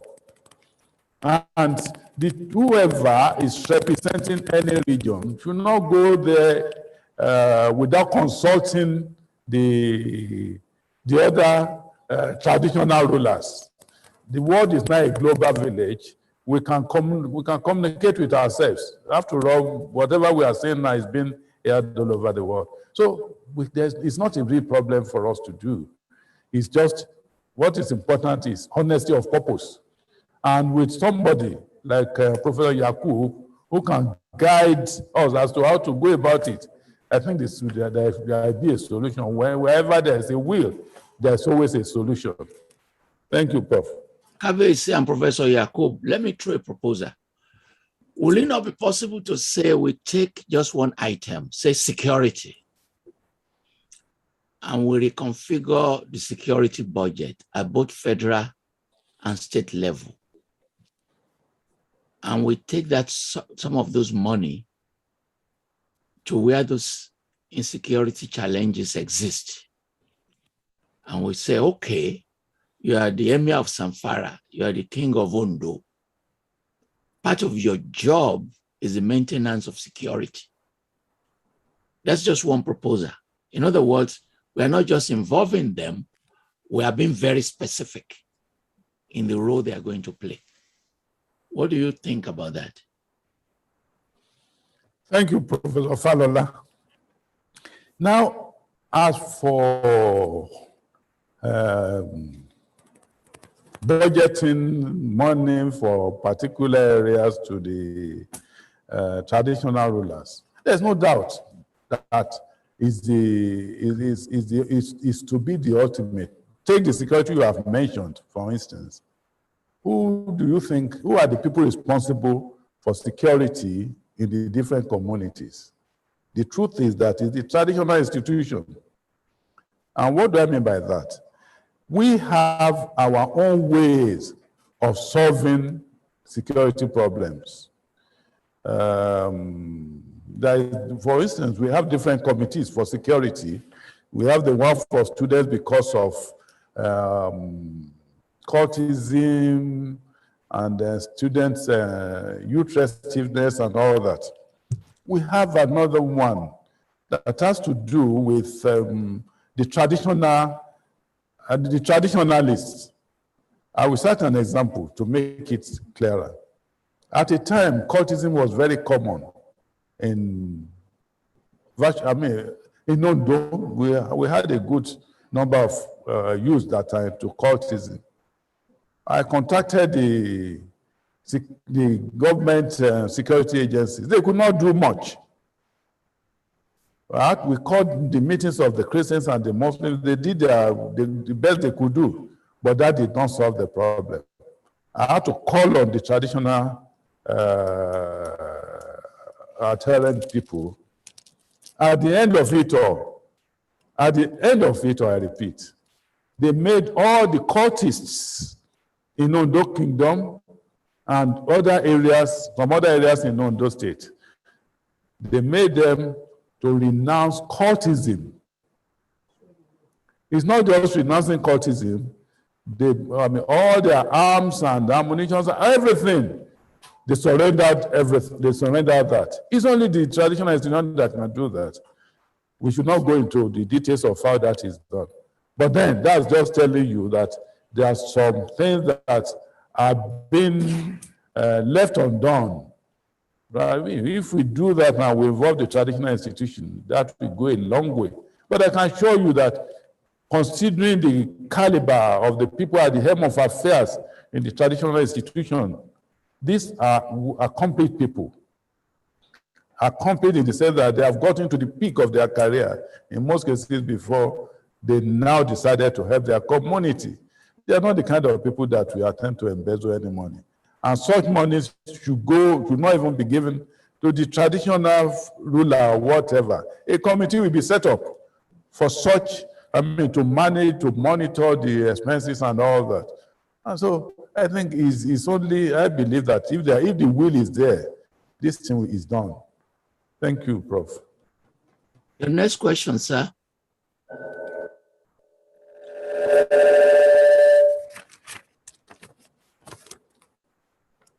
Thank you, Your Royal Majesty. I was actually worried about, corruption creeping in, and I think the suggestion you have given about setting up a committee, and expectedly, we would think that the committee will also be well policed to ensure that money meant for a particular purpose or area, will be judiciously spent. Your Royal Majesty, sir, I want to, I have also listened to your various explanations about, what you have done since you became the Osemawe of Ondo Kingdom. And I am quite impressed, with the kind of acceptability your programs, as well as, the initiatives you have taken, especially under the COVID-19 pandemic. All the same, sir, how can we assess the impact of this? And I want to also extend this question to, there are communities that are not originally of Ondo descent that live in your community. And I particularly want to mention the Ibera people who are largely farmers in your kingdom. How do they also benefit from this impact of your reign? Thank you very much, Prof. You see, when discussing about religion the other time, I said, as far as Osemawe is concerned, Osemawe is for all religion. In the same way, Osemawe is all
mo ṣe bàgbàlagbà ọ̀làmídọ̀tún ọmọ ẹ̀kímògún dìde má gbé mi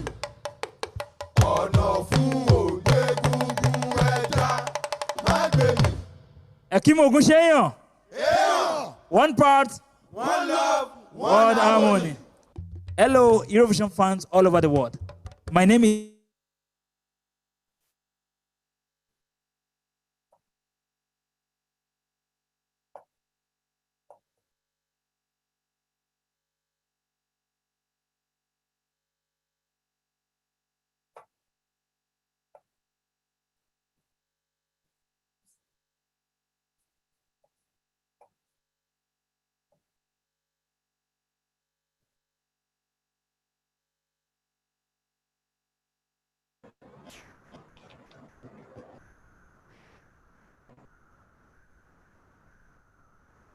Is it working now?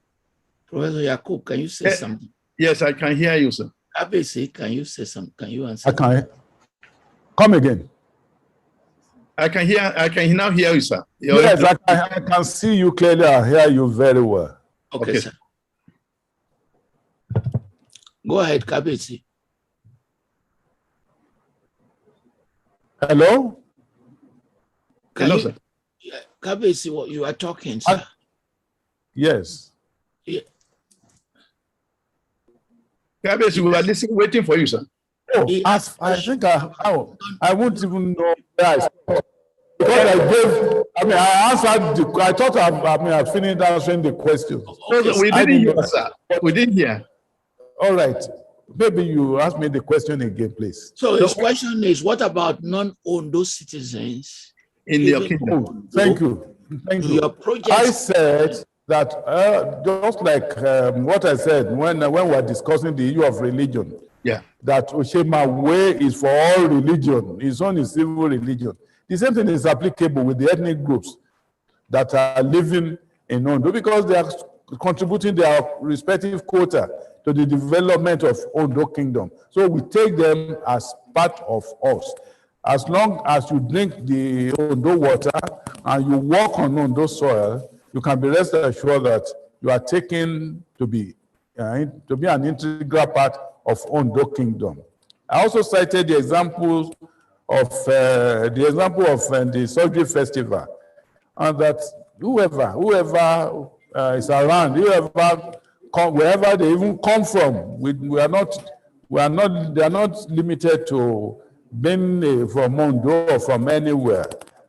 It's everybody that comes, and particularly those that are residents in Ondo Kingdom, because each of the ethnic groups that are living here do have, each of them do have the role to play, their quota to contribute to the development of Ondo Kingdom. So we cannot isolate them.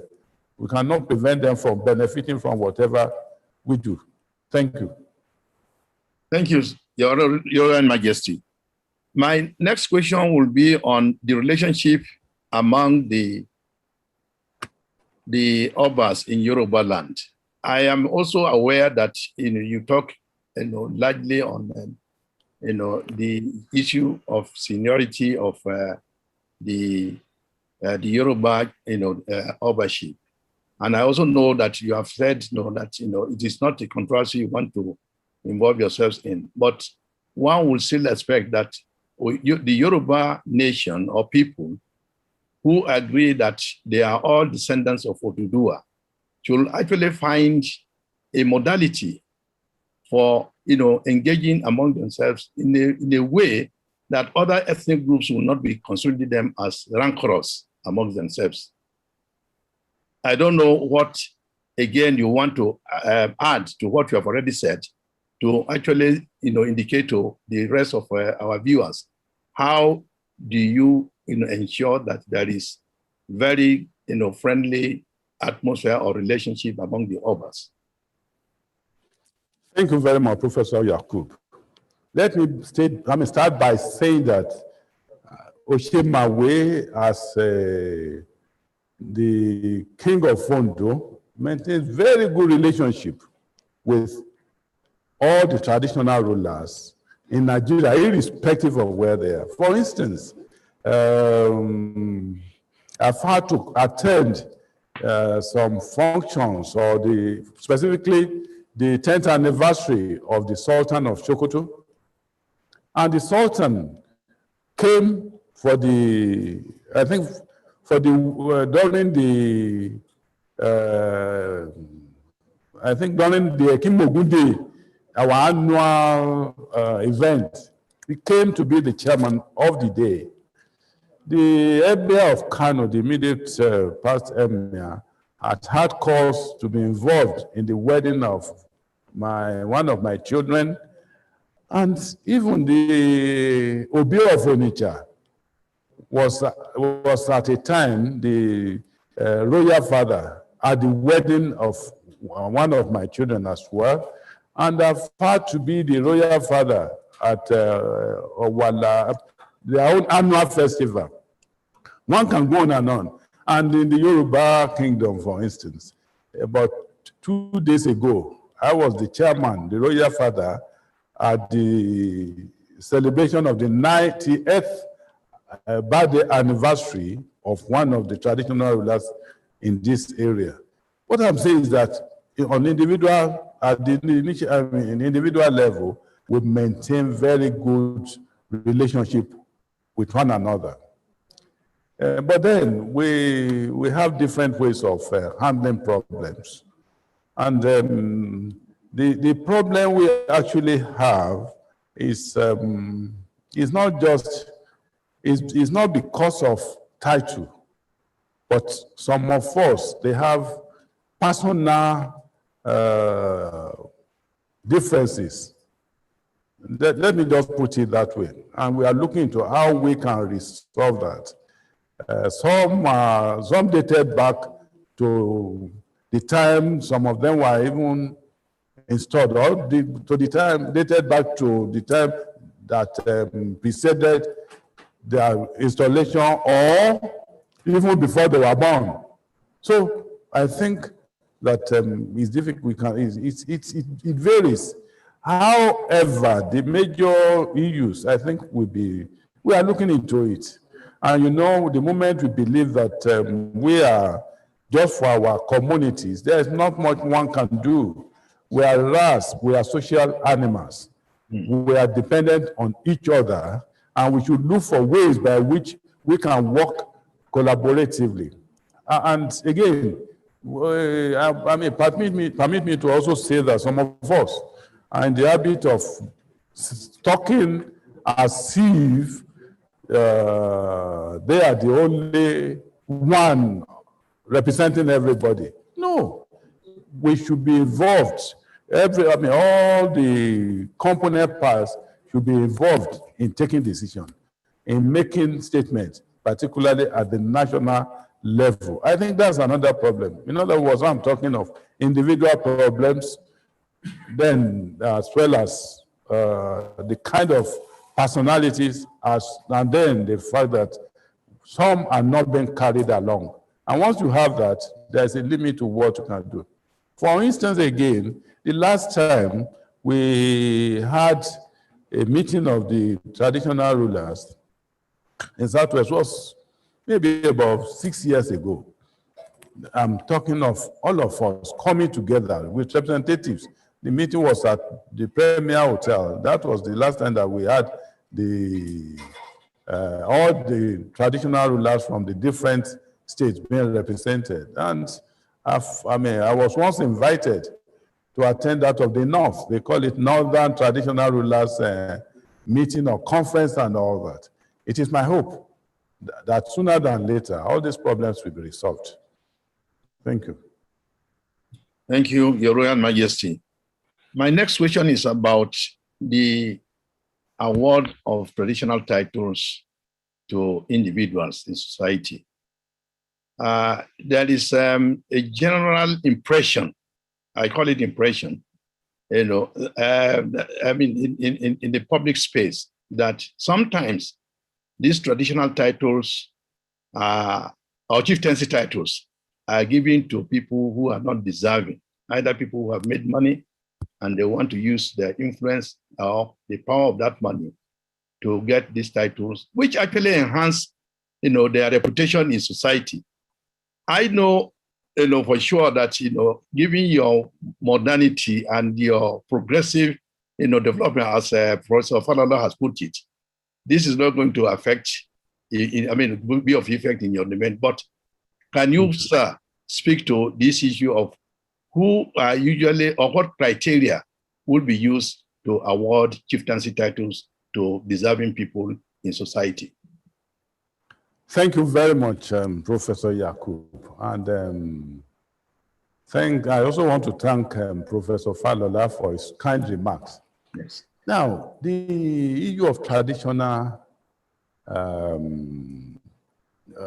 giving of traditional title, let me give you an analogy of the way I ascended the throne. Then that will enable you to understand where I'm coming from. As a medical doctor, I was to travel out of this country to attend a medical conference, that of WONCA, that's World Organization of Family Physicians, in the US. It was done in the process of making the preparation that I was invited to come and take part in the contest. I came with the intention of just filling the form, whatever I was supposed to do, and then travel. Then I was requested to wait for the outcome. To cut the long story short, in the first place, I did not spend a dime. I did not spend one kobo. Because like I said before, we have eminent people at the helm of affairs in Ondo Kingdom. Our own titles are not for sale because we are to serve the people. So if I got my own title without spending a dime, then how can I get to the throne and be requesting people to give me money? For what? However, there was something that was considered. Before I was invited, they looked into my own records in the public as well as in the private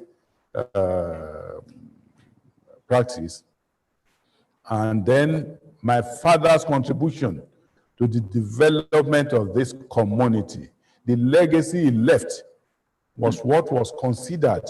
And at the end of it all, I did not pay anything. That's the kind of thing we have there. It's not giving the title to the highest bidder. We don't do that. And moreover, since I ascended the throne, which I think, was on even before I ascended the throne, there is a way we make whoever is to occupy a chieftaincy title in Ondo Kingdom to pass through a sort of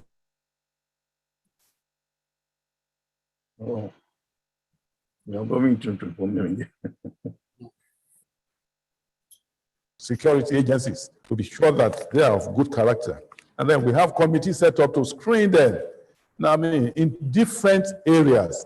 That's apart from the investigation we carry out. And of course, if the title is a high chieftaincy title, there may be need for the traditional institution to even consult the oracle, because we don't want anything that will bring problem to us in Ondo Kingdom. That is for the traditional chieftaincy titles. We also have the honorary chieftaincy titles. That's the title we often give to our sons and daughters that have achieved greatness in their areas of endeavor. And that, not only our sons and daughters, whoever has contributed immensely to the development of Ondo Kingdom. In that category, that also is also very difficult, because we always prepare very long lists, from which few will eventually be chosen. And the panel of the people that screen them are eminent people. At times we don't even, people will send in names and then we investigate. That's the way it is done. At the end of it all, it will interest you that we have more university professors as our honorary chiefs, vice chancellors, university dons, and all that. And let me seize that opportunity to even inform you that The Professor Mimiko that you mentioned not quite long ago happened to be one of those, one of the beneficiaries of honorary chieftaincy title. And you agree with me that if one is looking for money bags, one will not go to, look towards that direction. That's right. So I can only speak for Ondo Kingdom. And I hope, let me just speak for Ondo Kingdom. I don't know of anybody of questionable character that we have considered or we have given chieftaincy titles to in Ondo Kingdom. Thank you very much, Prof. Thank you, Your Royal Majesty. Well, I just want to also use this occasion to inform you, Your Royal Majesty, that our kingdom that is your neighbor of, it's a neighbor in Ondo State, actually also awarded a chieftaincy title to me some years back by the immediate past Olowo. May God bless his soul. I was made the female boye of Oyo Kingdom. So I want to also now place my request before you, even though I did not give cover to also to the Olowo of Owo. So I hope my application will be considered in due course, since you have also given it to a colleague of mine, Professor Mimiko. Thank you so very much. Thank you very much. I can mention so many of the professors that are beneficiaries of that are honored with our own chieftaincy titles. Thank you. Yes, and your application is already receiving attention. Thank you. Yacob, yes. I will support your nomination, but your second wife must be from Ondo. Well, okay. I'll try to convince my wife. So, sir, can you ask your last question, please?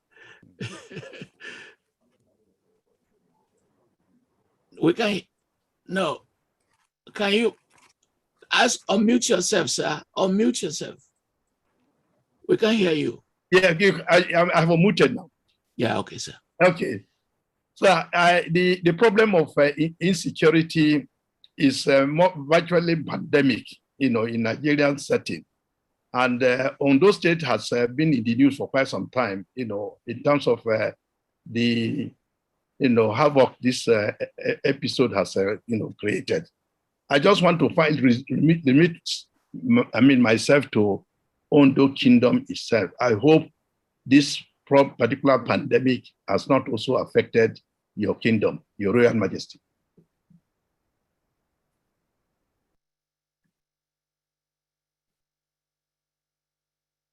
Hello?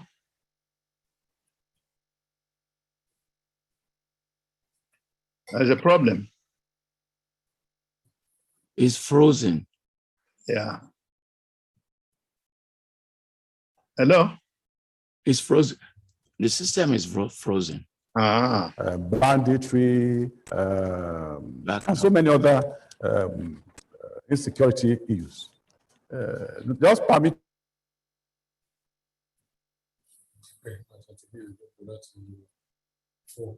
There is something I want to say, and that is to the effect that Ondo has not been seriously had security problems. The one that was our problem was properly taken care of about 2.5 years ago.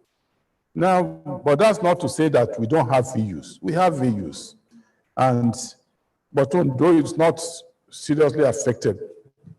One, because of our traditional institution way of ensuring that we get to know of problems before they even start.